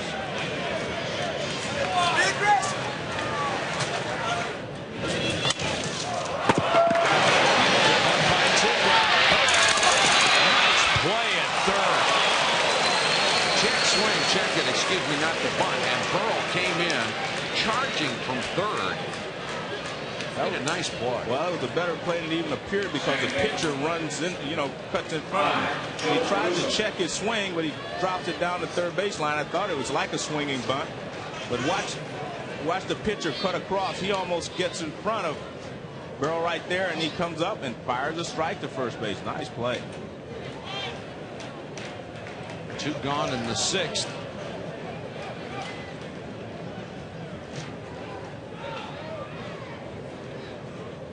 Well, speed couldn't get him aboard that time. And here's Caruso. It was 2 for 2, a double and a triple. And both of his hits have been the catalyst, for them to score runs in each inning.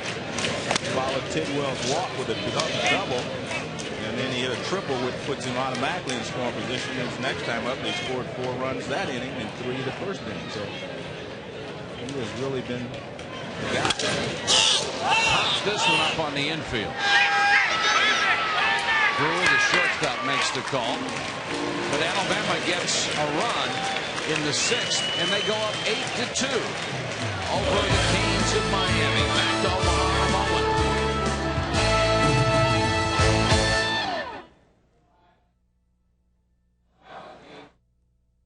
Of course, going to its 4th title game in the 90s. Ron Polk announced his resignation at Mississippi State today. After 22 years, he will turn the reins of the program over to Pat McMahon. Our best wishes to Ron Polk. Alabama leading Miami here 6-2 as we go to the bottom of the 6th. Phillips 3 for 3 with a couple batted in. And Caruso, the hitting star of the series, with 10 base hits. And speaking of base hits, Sagisi starts the 6th with a single to center. Well, you're at the point in the ball game now where if you're going to make the move, you got to do it. They started in the 5th, but here in the 6th, you got to get a couple more just to get it a little closer. You don't have to get a lot, but you got to get a couple just to get within striking distance. 3, 4, 5 men in the order are next. Michaels, who has already doubled.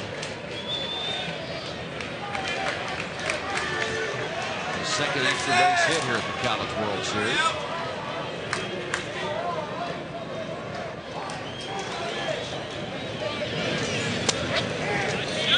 Pitch in there.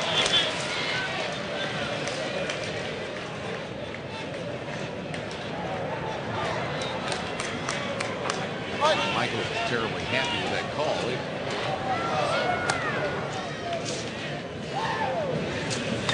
Another breaking ball line to left. Back-to-back base hits to start the Miami 6th.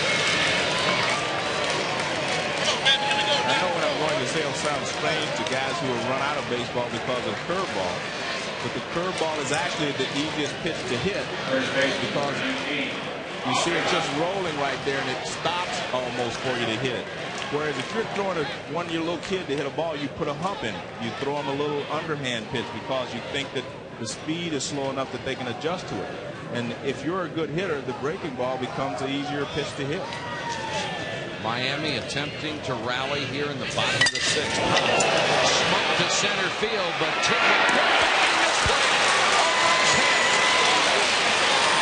Sagisi will score. They'll stop Michaels.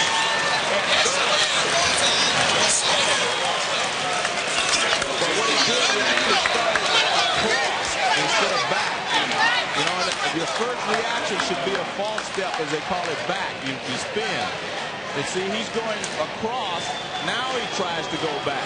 And that's what got him in trouble. Although that ball was hit on the line and the ball seemed to take off on him, which it probably did, but you have to go back first and still cut across. He just cut across instead of going back. Everything in this game is angles, and he took a terrible angle on that one. So a run home, 8-3, runners at second and third for Pat Burrell. Doubled his first time up. Miami starting to come to life. 8-3 inside on the fastball. No action in the Alabama bullpen. 5 of Miami's 7 hits today have been for extra bases.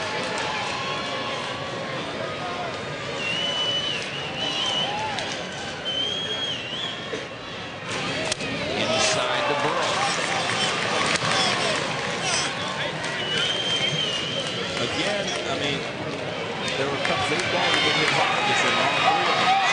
And I'll tell you, when they scored the run, it changes the psyche of the pitcher out there. And like I said, now he knows that they can rub it up. And with Burrow, one swing of the bat, it's a 2-run game. Inside high with another fastball. There would be worse things to do right now than to walk Pat Burrell. Yes, I agree with you. I was thinking the same thing, but I think what he was trying to do there, he got behind 2-0. He was trying to get him to chase that fastball off the plate in. There you see Giacomino, he's on deck. He's already had a home run in the College World Series, although he's 0 for 2 today. Strike call to Burrow, 3-1. Burrow wants to hit, but you have to be patient here. If he doesn't give you a pitch to hit, you have to go ahead and take the walk. And he's had 83 bases on balls this year. A little bit frustrated because nobody wants to pitch to him.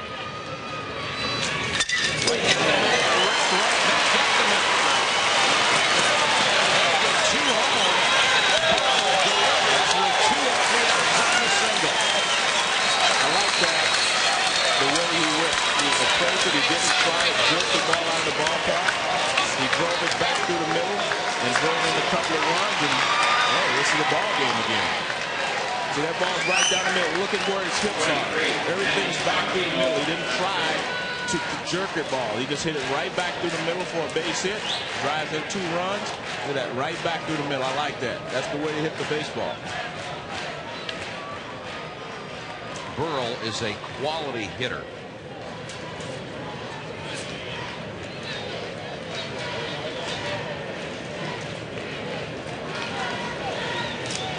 All he did last year was hit .484 with 23 home runs. The number's down this year because people have pitched around him no matter what is in front or behind him. No, it's like in the big leagues. Barry Bonds, Gary Sheffield, they walk a lot. It doesn't matter who's hitting behind them. I mean, it doesn't matter. I mean, they're going to pitch. I mean, look at Frank Thomas. Frank Thomas has over 50 bases on balls, and he got Albert Bell hitting behind him. I mean, as the old saying goes, the lesser of 2 evils. I'll pitch who I want to, but I'm not going to pitch to you. The guy that's been doing damage.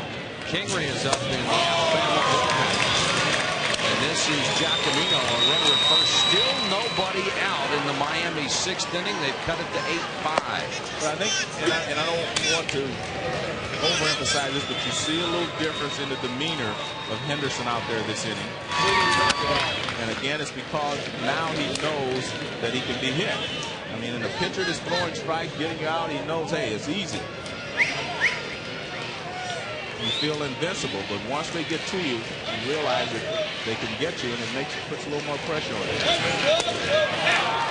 Breaking ball is low, 2-0. 6 of the last 8 Miami batters have come through with a base hit. And if they go to Kingery out of the bullpen, it will be his 3rd relief appearance in the College World Series. He's already won 2 games, and in postseason he is 5-0. Missed 3-0. If Giacomino gets it on board, the potential tying run would come to the plate. Miami, remember, left for dead after being down 7-0. Now it's 8-5. Ball 4. 2 runners on, still nobody out for the Canes here in the 6th. And Lopez Cal, who homered the last time, is coming up. And Jim Wells has seen enough. The ace of his bullpen coming in. And Henderson, who pitched so well, had seen it come apart here in the 6th. We'll tell you about Kingery when we come back.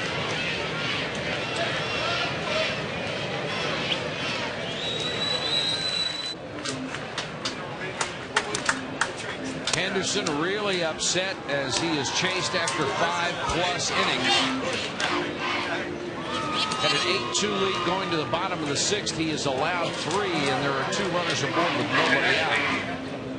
And this will get Jarrett Kingery into the ballgame, who's had an exceptional postseason as well as an overall year. 10-1 with 3 saves. But in the College World Series, he is 2-0 in 2 relief appearances. In the postseason, in 6 trips to the Hill, he is 5-0 with a 2.91 ERA.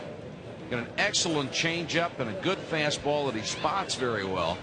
And Jim Wells is telling Miami, if you're going to beat me, you're going to beat me with my best right now. Well, I think they're at the point where, hey, if you don't win, it doesn't matter anyway. Yeah. And there you see Henderson leave. It's unfortunate because he was pitching so well. He was throwing well. And he hadn't thrown a lot of pitches. It's just, hey, these Miami Hurricanes just started hitting line drive. With the bottom 3rd of the order, but 2 of these 3 guys have solo home runs in the ballgame, and their last at bats in the last inning. And the first is Lopez Cal. He got Miami's first run on the board in the bottom of the 5th.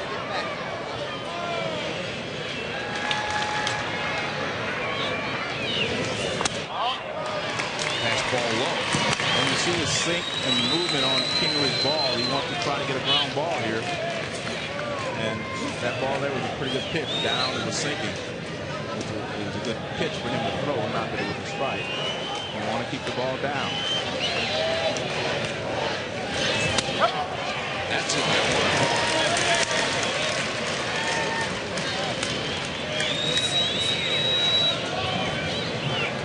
The thinking sacrifice Henderson back on the bench.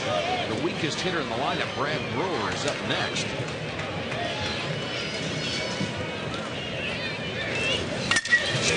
Ripped right at the second baseman on one hop and easy.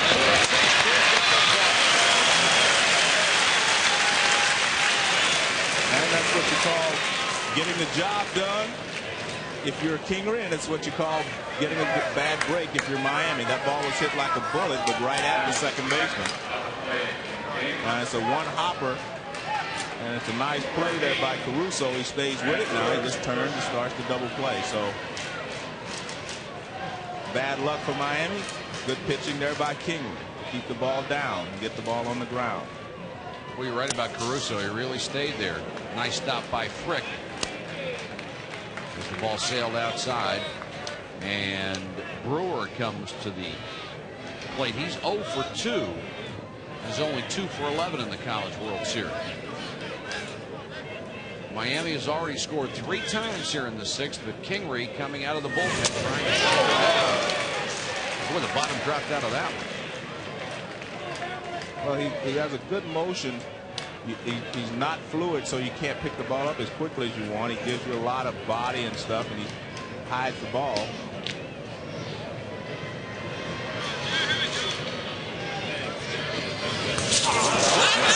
From the catcher,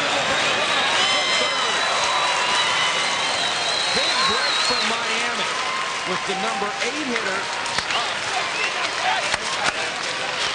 And Kingery uncorks one. Well, he almost threw around the first pitch, and it looked like he was trying to throw a breaking ball. And the ball gets away from Frick. Frick did everything he could. He tried to slide over and get his body in front of it, but just wasn't possible. Frick, an exceptional defensive catcher. He couldn't stop that one. It's 8 for 6. This one hit down the right side more to the line and makes the line grab. So Kingery comes on to get the outs here in the 6th, but it's now a 2-run game.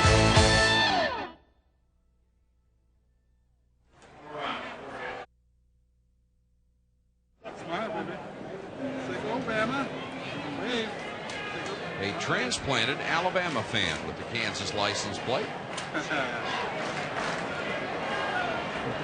Sweetheart joined the ball game.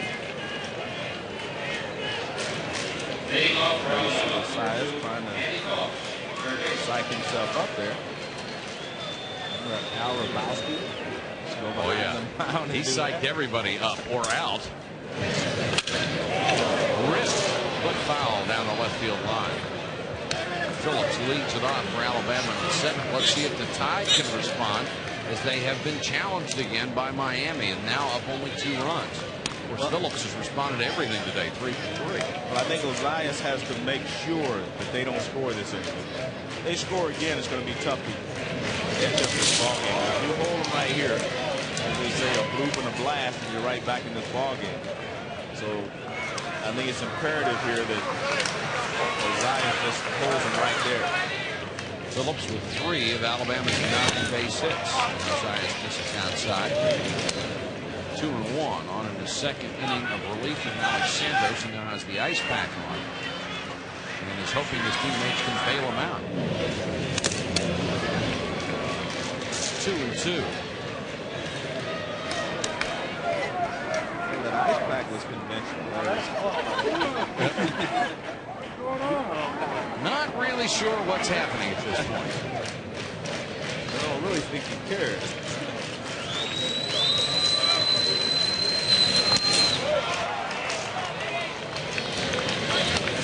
Full count to the leadoff man, Andy Phillips.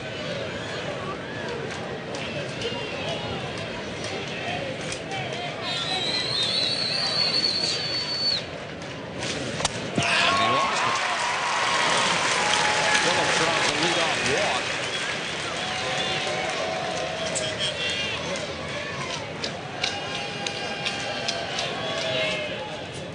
It's Game 3 of the Stanley Cup Finals on ESPN. Coming your way, Detroit won on Tuesday night to take a 2-0 lead. Only twice in Stanley Cup history has a team been able to come back from a 2-0 deficit. The Flyers have to win at least one to avoid a sweep.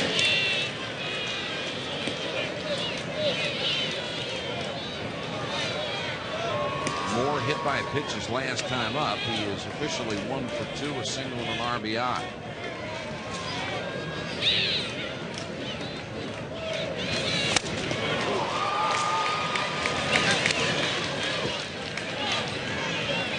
Reyes in the bullpen for Miami. They can ill afford to let Alabama get anything going here. Nice stop by Lopez Cal. That was way outside. Well, it's supposed to be a waste pitch, 0-2, but that doesn't do you any good. Much, as you mentioned, I mean, that's just excellent defensive play there by the catcher. Another one down in the dirt.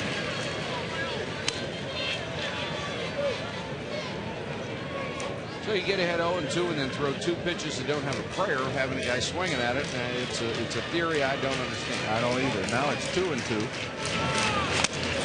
Struck him out. That's what he was doing. We just weren't aware. I tell you, but you walk a thin line when you do that. And we'll take a look at this pitch. Look like a changeup. It is a changeup that goes inside. And you can see where the pitch is from the catcher catching it right on the inside corner. Good pitch there. Brings up Matt Frick, who is 0 for 3 today. Swing and a miss. I want to make one thing clear. I believe in the changeup actually more than I do the curveball in most cases, but it has to be a good changeup. You can't throw or change your motion so that they can recognize it. Otherwise, you're going to get hit, because what happens then is just becomes a batting practice pitch. It becomes like a batting practice fastball. It doesn't, it doesn't fool you with the speed of it. And they lose a lot of those. The runner goes. Foul tip. Good job there by Frick to get a piece of that. It was a hit and run, and his job is to protect the runner, and he did so. Now watch, he'll take a shot toward right field. Right there, he's throwing the bat at the ball because, that's his job. Protect the runner, and he does a good job. He fouls it off. In a hole 0-2 is Frick with 1 out, 1 on. Bluff start this time by the runner Andy Phillips, and pitch outside for a ball. And I have to say I like that from Alabama, because you have got to try to score some more runs. And putting the guy in motion opens up some holes, and maybe a base hit. He'll get around the third. This one's hit to right center field. Little room. And 2 gone.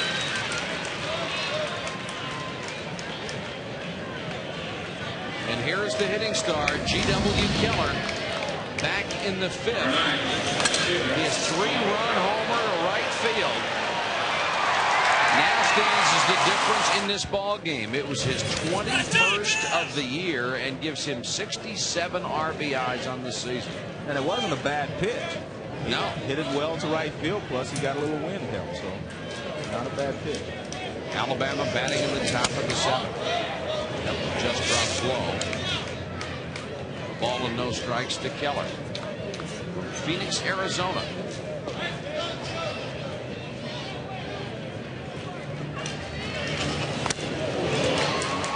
That one couldn't get it. Keller, of course, the guy who had that 10th inning home run against USC in the regional to win the championship. So he's used to getting big hits for the Crimson Tide. Foul this one straight back out of play. 1-2.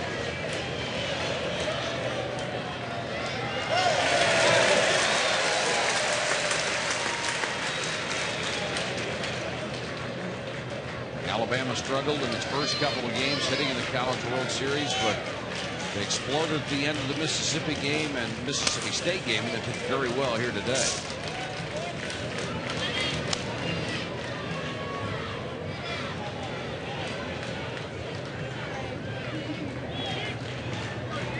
This is the original G.W. Keller. Swing and a miss, strike 3. So Zayas gets out of trouble here in the 7th with a couple of strikeouts and a fly ball. We go to the bottom of the 7th. Alabama now with a 2-run lead over the Canes of Miami.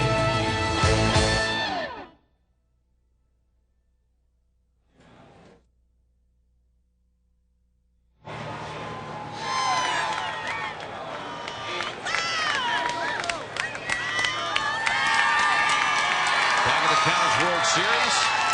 Bottom of the 7th. Miami down by 2 to the Crimson Tide of Alabama. Last time up, Ryan Grimmett, who had struggled woefully here in the College World Series, turned on one and lost it in the left field stands. Only his 3rd home run of the year, and he comes up here in the 7th. Be followed by the top of the order, Hill and Sagisi.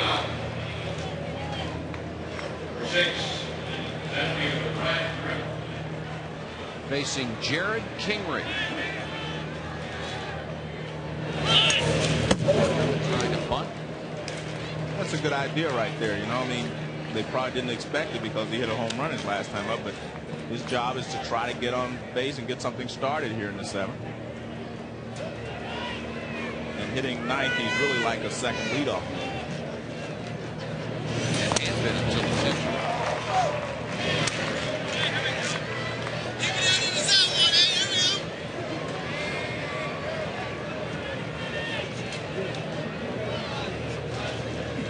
Game is a little over 2 hours old. We're at the bottom of the 7th. Another perfect day for baseball here in Omaha.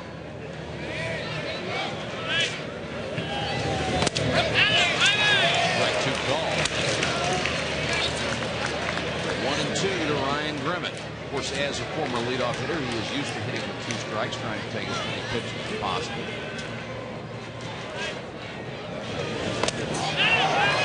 Laid off the break today. 2-2. That's a good pitch from Kingery. Yes, it was. That's what you want to do with 2 strikes, to see if you can get him to chase something off the plate. And Alabama has been nearly perfect in its control. 1 walk in 23 innings. A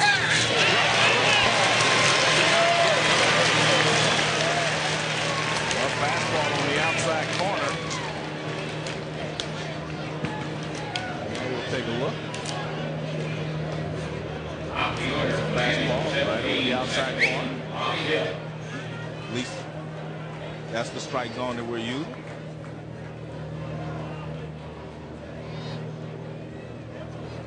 We said the other day, as long as they're consistent, you really can't complain. Exactly. Bobby Hill, the leadoff man, takes one outside. Hill 0 for 3 today. Excuse me, I was going to say reached on an error, but he flew out, grounded out, and struck out. That's low, 2-0.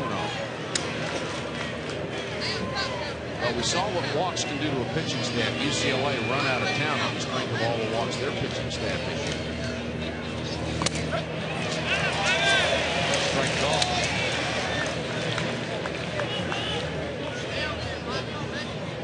Sagisi will follow Bobby Hill. 3-1.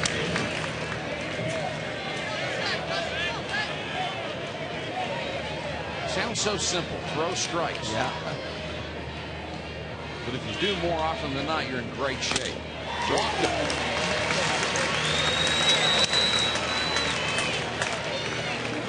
Well, all we have to do is put up a graphic so they've walked 1 in the last 23 innings. You know the next one will walk. NASCAR Craftsman Truck Series gets underway tomorrow at 8 o'clock on ESPN. The first running of the Pronto Auto Parts 400 from Fort Worth, Texas. And then on the Deuce, Saturday night at 9:30, you can see the first IRL race to run in the evening with the inaugural True Value 500 at the Texas Motor Speedway. Motorsports action this weekend on both ESPN and ESPN2. And they're warming up even as we speak.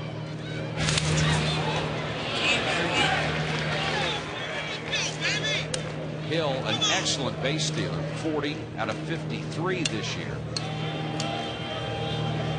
You run down 2 runs? No, I don't think they will.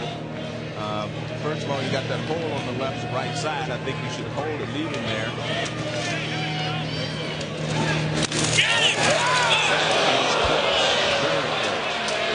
That's another reason you don't run. He's got a quick delivery to first base. And it's tough to get a big lead. Take a look at him diving back. Closer than it looked even the first time. He hit him on the elbow. He didn't get his hand, but still very close. Good Hill was about a half a step shorter. Yeah, that's what, and you should be. If it was that close, you need to shorten up just a little bit, because the last thing you need to be picked off with a 2-run deficit. Segisi singled his last time up. He is 1 for 3. The tying run at the plate. The ball and no strikes to the designated hitter for the Hurricanes from Naples, Florida. Jason Michaels, a power man, on deck. Miami has really scrapped its way back in this game. 2 in the 5th, 4 in the 6th. Strike call, 1-1. This fastball is Kingery. I think sometimes left-handed hitters have to think about what they want to do. That was a pitch I think you have to swing at. You got the hole on the right side, and the pitch is in. You got to try to hit that ball through that hole.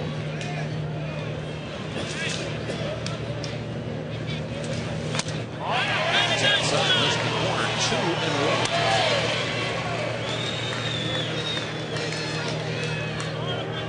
Segisi checking the signs at third.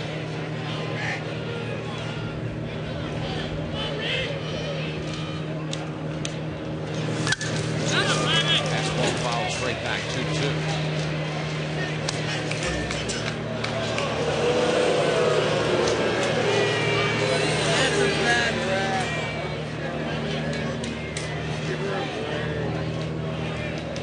Bullpen action for the Tide. Hurst, who has pitched in the series.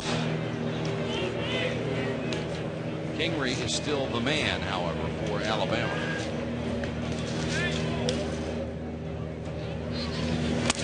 Way outside full count. Yes, I would go ahead and run it. I think you have to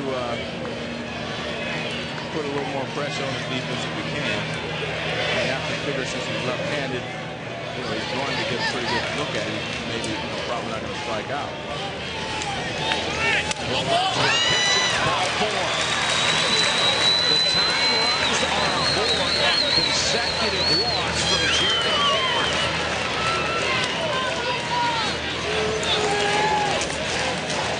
And now Alabama wants to talk about this. Well, I think you have to talk about it. I mean, if you're Wells, Jim Wells, whatever amount, you have to come out and make sure you calm down the situation, or just at least make Kingery take a breather. He went to 2-2 in the pitch to the first strikeout to Grimmett. Grimmett thought the pitch was low and away. It wasn't a perfect pitch, and then he walked 2 in a row. So I think you have to settle him down. Just give him a breather. Say, hey, let's start this over again. Jason Michaels will come up with 2 aboard. He was the MVP of the Atlantic Regional, and he hit a game-winning grand slam in the bottom of the 9th against Arizona State. This wins it 6-5 to keep Miami in the regional. These guys are used to dramatics. You're right. I just saw another oddity. I just saw Bobby Hill come in from second base during the timeout, get a glass of water. Now he's going back out to second base.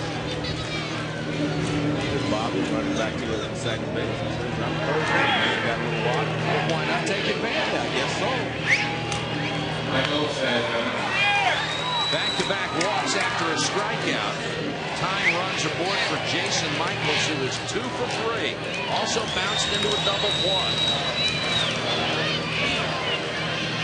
Hill very fast down at second. They'll try to keep him close.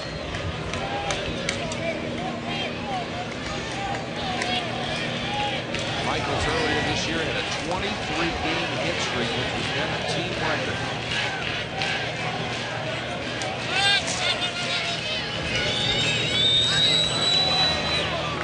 The situation when Kingery came in, he had runners at first and second. He got a double play, got the ground ball double play. Ended up wild pitching the run in, but he has a good sinker, so he'll be trying to get another ground ball here. Got that one up. 1-0. Michaels with 15 home runs this year, and team-leading 89 runs batted in.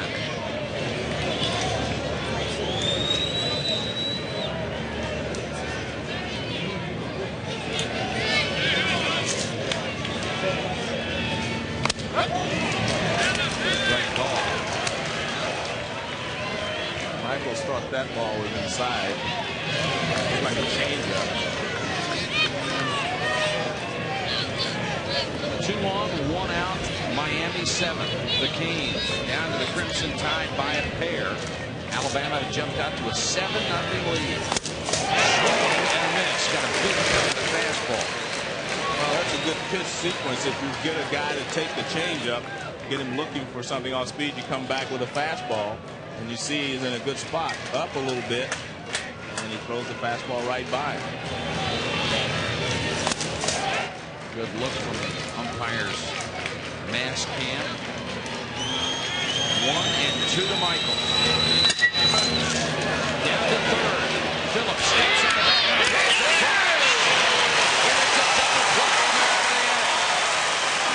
So Kingery with double play balls in consecutive innings cuts down the threat. Good play by Phillips.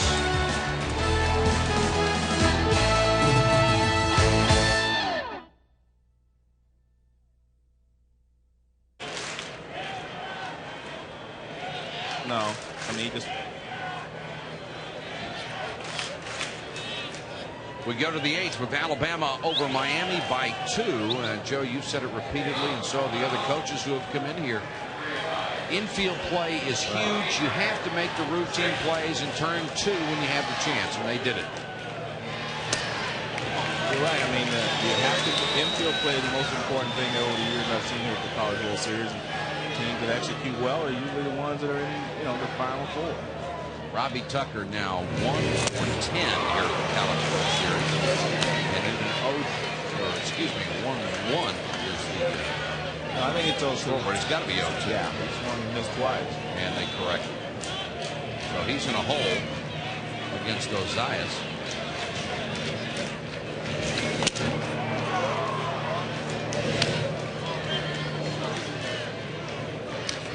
Bottom third of the order for Alabama.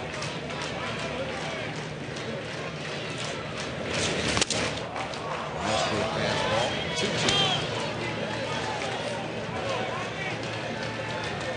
A young man who is already a graduate student, has a degree in business. Hits it wide to first, the second baseman got it on the wrong side of the bag, but makes the catch. Excellent play there by Ozias. Not only did he catch the ball on the wrong side, but he had to drag his foot and find the bag. Now, the first baseman was way over for this. I don't know why. He went too far. Now you have to hit the pitcher on the move. Now watch him drag his foot to find the bag. Just a nice play there by Ozias. See, the throw is off to the right. Right there. He catches it. Now he has to find the bag. And he does so. Good play. And he was fortunate. He was a step and a half ahead of Tucker. That is a very dangerous position to be in. You're slowing down to find the bag. Somebody else is coming as hard as they can. And you just get steamrolled. Duncan, foul outside third. That's the way in the old days when you wanted to get back at a pitcher who hit you or something. Next time up, you push a button down the first baseline, try to run up his back. That's right. Duncan up with 1 out and nobody on. Straightaway center for Ryan Grant. And Son makes the catch 2 out. We'll start tomorrow night with our Stanley Cup coverage at 7:30, or tonight rather, for the NHL's championship chase quest for the Cup and the Red Wings. Trying to end a 42-year drought as they host the Flyers in Game 3 of the Stanley Cup playoffs. That is at 8 o'clock on ESPN. We hope you'll join us for that. And hope you've enjoyed the coverage of the College World Series. It's a lot of fun for us to be out here. Yeah, you're right. I mean, it's exciting to watch these young players play the game with the enthusiasm which they play, and the love they have for the game. It's great. Well, a lot of them know they have no professional future, and this could be, this is what fills up their trophy case and their vault of memories. And you're right, they come out here and play hard. The funny thing, it's all relative too. I mean, Major League players playing in the World Series is the same as these guys as playing in the College World Series. It's all relative to where you are at the time. It's still just as important. Absolutely. remember Little League, how important that was? Yes, you're right. Babe Ruth, Legion, everything. Progression up the ladder. 2-2 to Mark Beer, who had a solo home run his last time up. He's also fanned twice. And Ozias looks like he's settled down.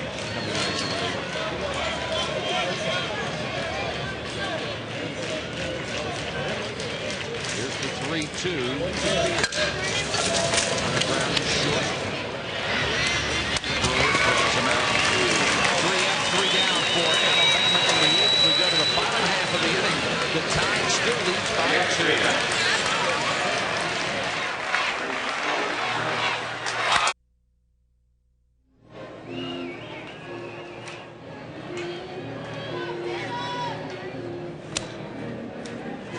Welcome back to Omaha, Nebraska, and it's 8-6. Alabama, 8 runs, 8 hits, and an error for the Tide. Miami, 6 runs, 8 hits, and no errors.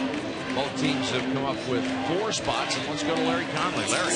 You know, Mike, Joe, I'm always interested in momentum. I think it plays such a big part in sports, and right now with Alabama with this lead, if they go ahead and win this game, I'm wondering who really has the momentum. Miami won the first game 6-1, and now Alabama back on top 8-6. If they win, what do you guys think? Who's got the momentum?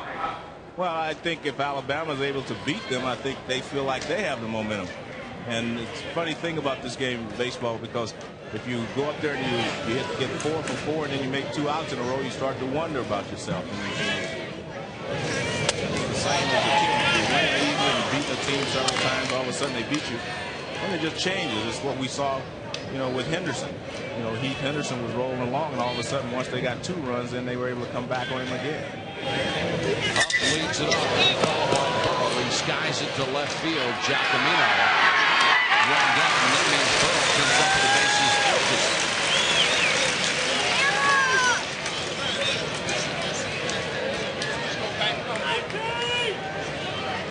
We were a little run shy the first 4 games of the College World Series. Only 3 homers and 35 runs in the last 8. They brought out the aluminum. 8 games, 22 homers and 110 runs.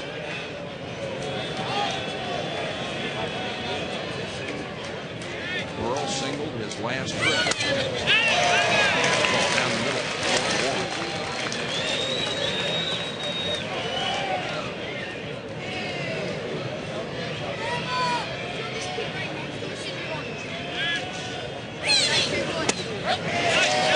Breaking pitch, caught the corner at the knees.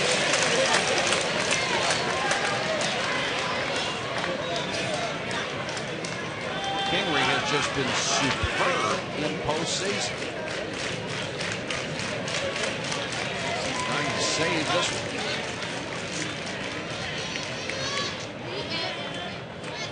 Going through to one of the best hitters to come along in college baseball in many years.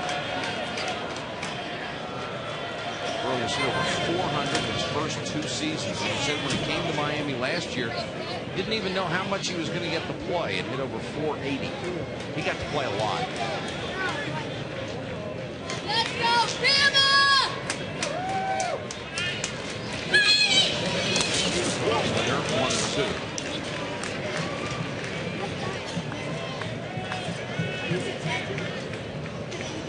Average tailing off. Of course, you can't help but tail off and start 750. But only 327 in May. And as the season wore along, he just drew more and more walks as they refused to let Pat Burrell beat them. Opposing pitchers just torn away and then tried to pick him off first base.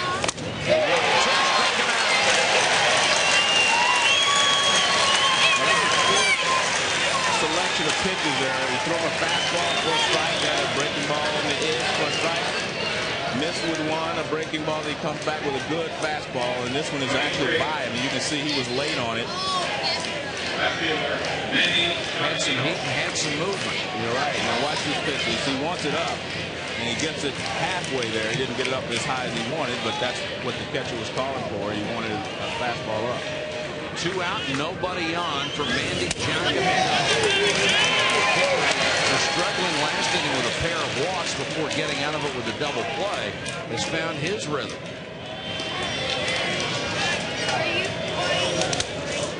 Giacomino looking for his first hit of the day. He has a walk and is 0 for 2. And those are the only 2 outs he's recorded in the College World Series. Came in 4 for 4.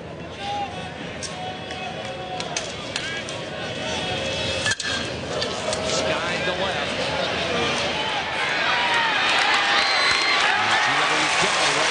We have played in full. Alabama only 1 inning away from forcing a rematch tomorrow.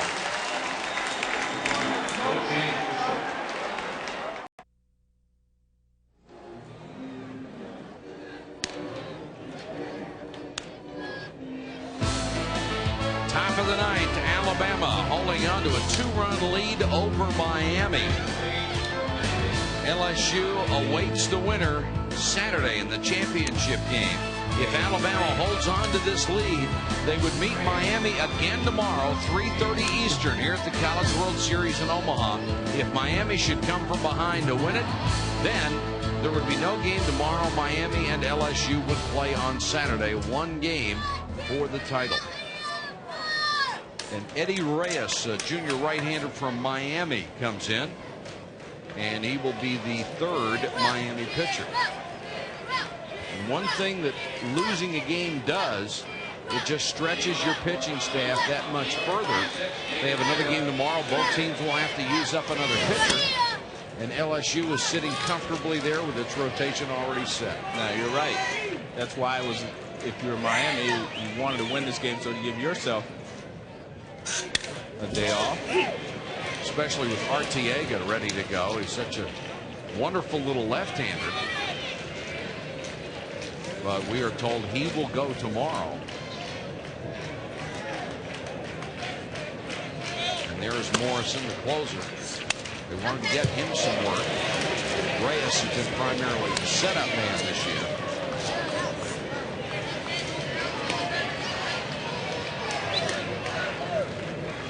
There's Arteaga charting the game. Pitched earlier this year, went 8 1/3, gave up 3 runs. This one smacked down the right field line, but right at Michaels, and he'll make the catch. And Tidwell is retired, first out of the 9th.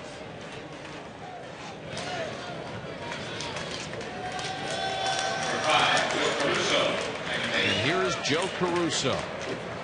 Doubled in the 1st, tripled in the 5th,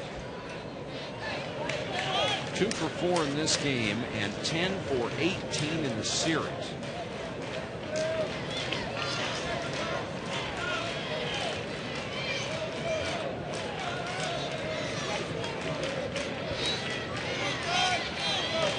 Four-year starter for that ball club at second base. He has seen the fruits of the building program under Jim Wells pay off. And he would like it to end in a championship. Jumps on a breaking ball and ripping. His eyes lit up on that one. Yeah, that hanging breaking ball can be easy to hit as long as it's out on the plate.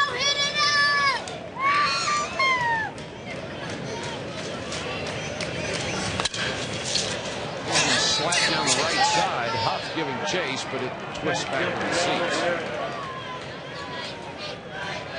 If you're looking ahead to the Miami 9th, they have the bottom of their order coming up. And Alabama would like nothing better. As you see, Lopez, Cal, Brewer, and Grimmett. Lopez, Cal, and Grimmett, of course, have solo home runs in this game. But you don't expect the power out of the bottom 3rd of the order, at least not twice in one game. But Alabama would like nothing better than to get at least 1 more run in this inning for a little breathing room. Breaking pitch, foul away again, back over the roof.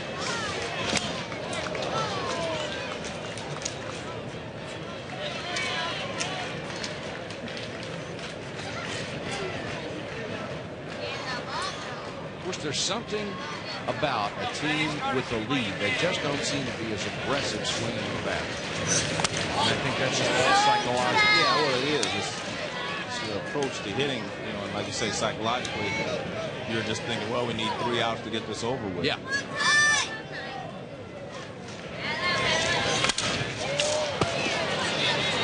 Hit the straightaway right, and Michaels comes on for this one. 2 gone.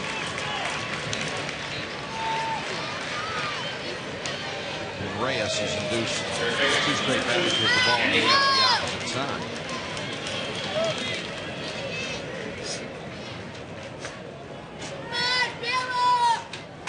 This will bring up Phillips, who is 3 for 3 plus a walk.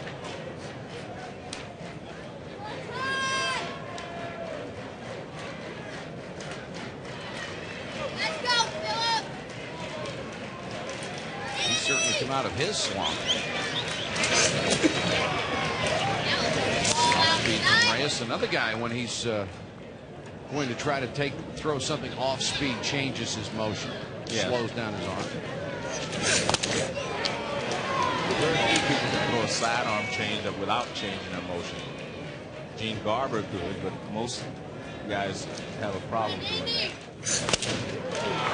Got him swinging in front of that one.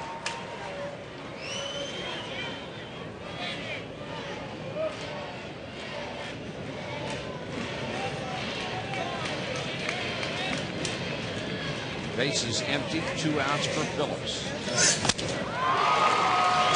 2-2 on a fastball.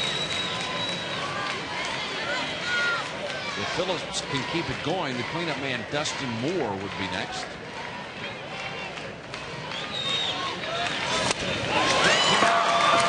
We go to the bottom of the 9th.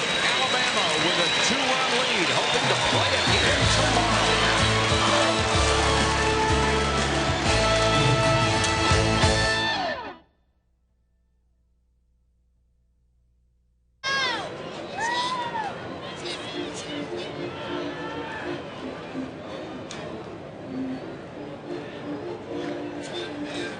Roberto Vaz, the injured superstar. He would love to be in there, but you know he's enjoying watching his teammates break out of his batting slump as they have an 8-6 lead. We go to the bottom of the 9th.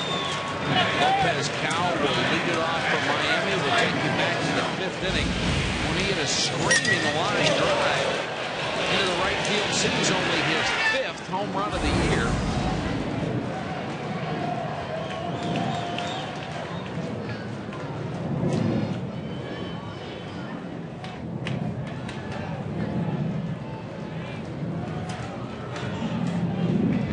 Kingery trying to save it in relief. High for ball. 19 times they have come from behind. 7 in their last at bat. They remember that LSU did it to them last year. They would like to do it to Alabama right now. The tough thing is if you know, Kingery having to pitch 4 innings today, it'd be difficult for him to come back tomorrow if you need him. It's straight away center field. Tidwell with one on next to catch. Lopez Cal hit it hard, but Grimmett able to chase it down. 1 gone. And we'll have a pinch hitter for shortstop Brad Brewer. It will be German Alvarez, junior outfielder from Carroll City, Florida. Not much power, but a pretty good average, 322.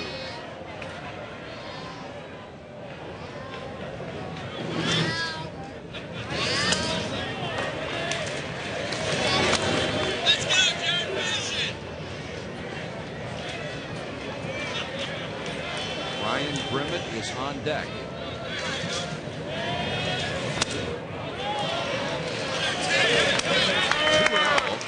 From Kingery, who walked a pair in his first inning of relief.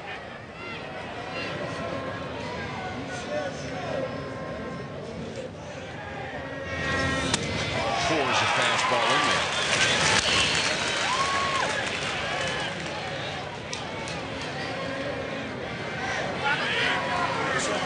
38th game of the year for Alvarez. Just low, 3-1. Well, the one thing you do not want to do is walk somebody and bring the tying run to the plate. But we're in the same situation. I think 3-1, you have to make him take. He swings away, dumps it into left center field, and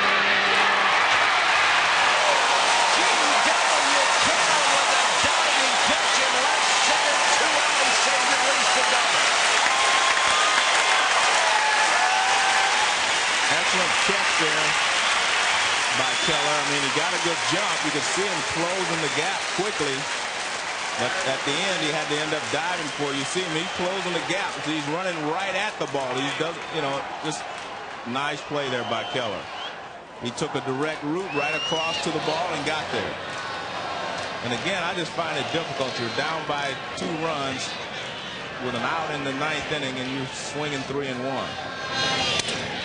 Miami down to its last out. The number 9 man, Ryan Grimmett, who has a solo home run. And Alabama trying to record it all. Catcher Matt Frick framed that one for a while. Thought he had that one.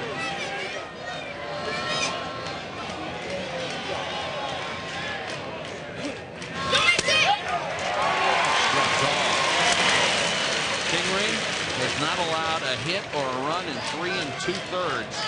He is approaching unhittable.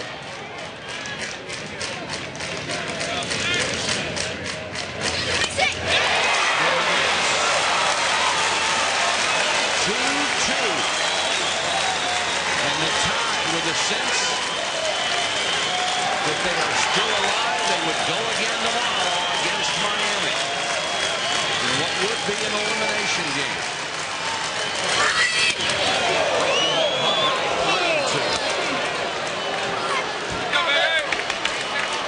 A little tense on both sides of the field right now. Nobody on, 2 out in the 9th.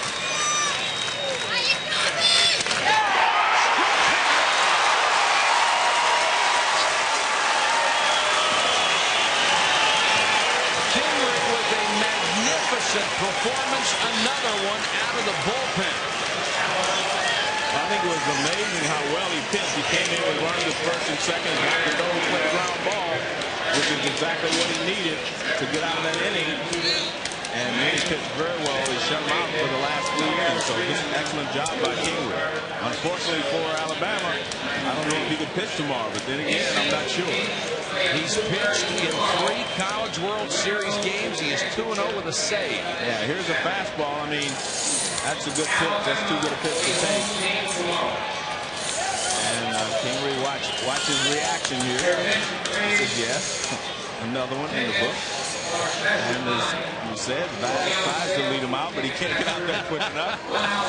He led them out emotionally. You're right, but Alabama will be there tomorrow. See, I think there's a difference right there. You see the faces on the Miami Hurricanes players. I mean, you know, now, I mean, today coming in, all smiles, everything's in their favor. Get the ball in tonight. We'll be back to wrap it up from Omaha as Alabama stays alive with an 8-6 win over Miami.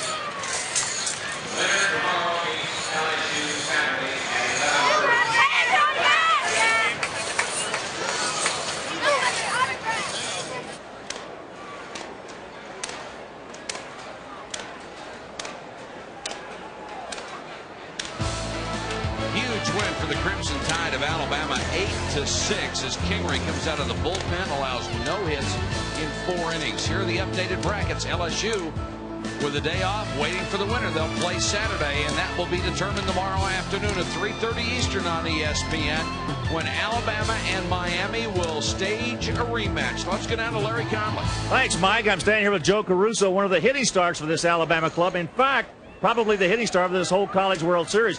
Joe, you've got 10 hits in this College World Series already. What's turned this up?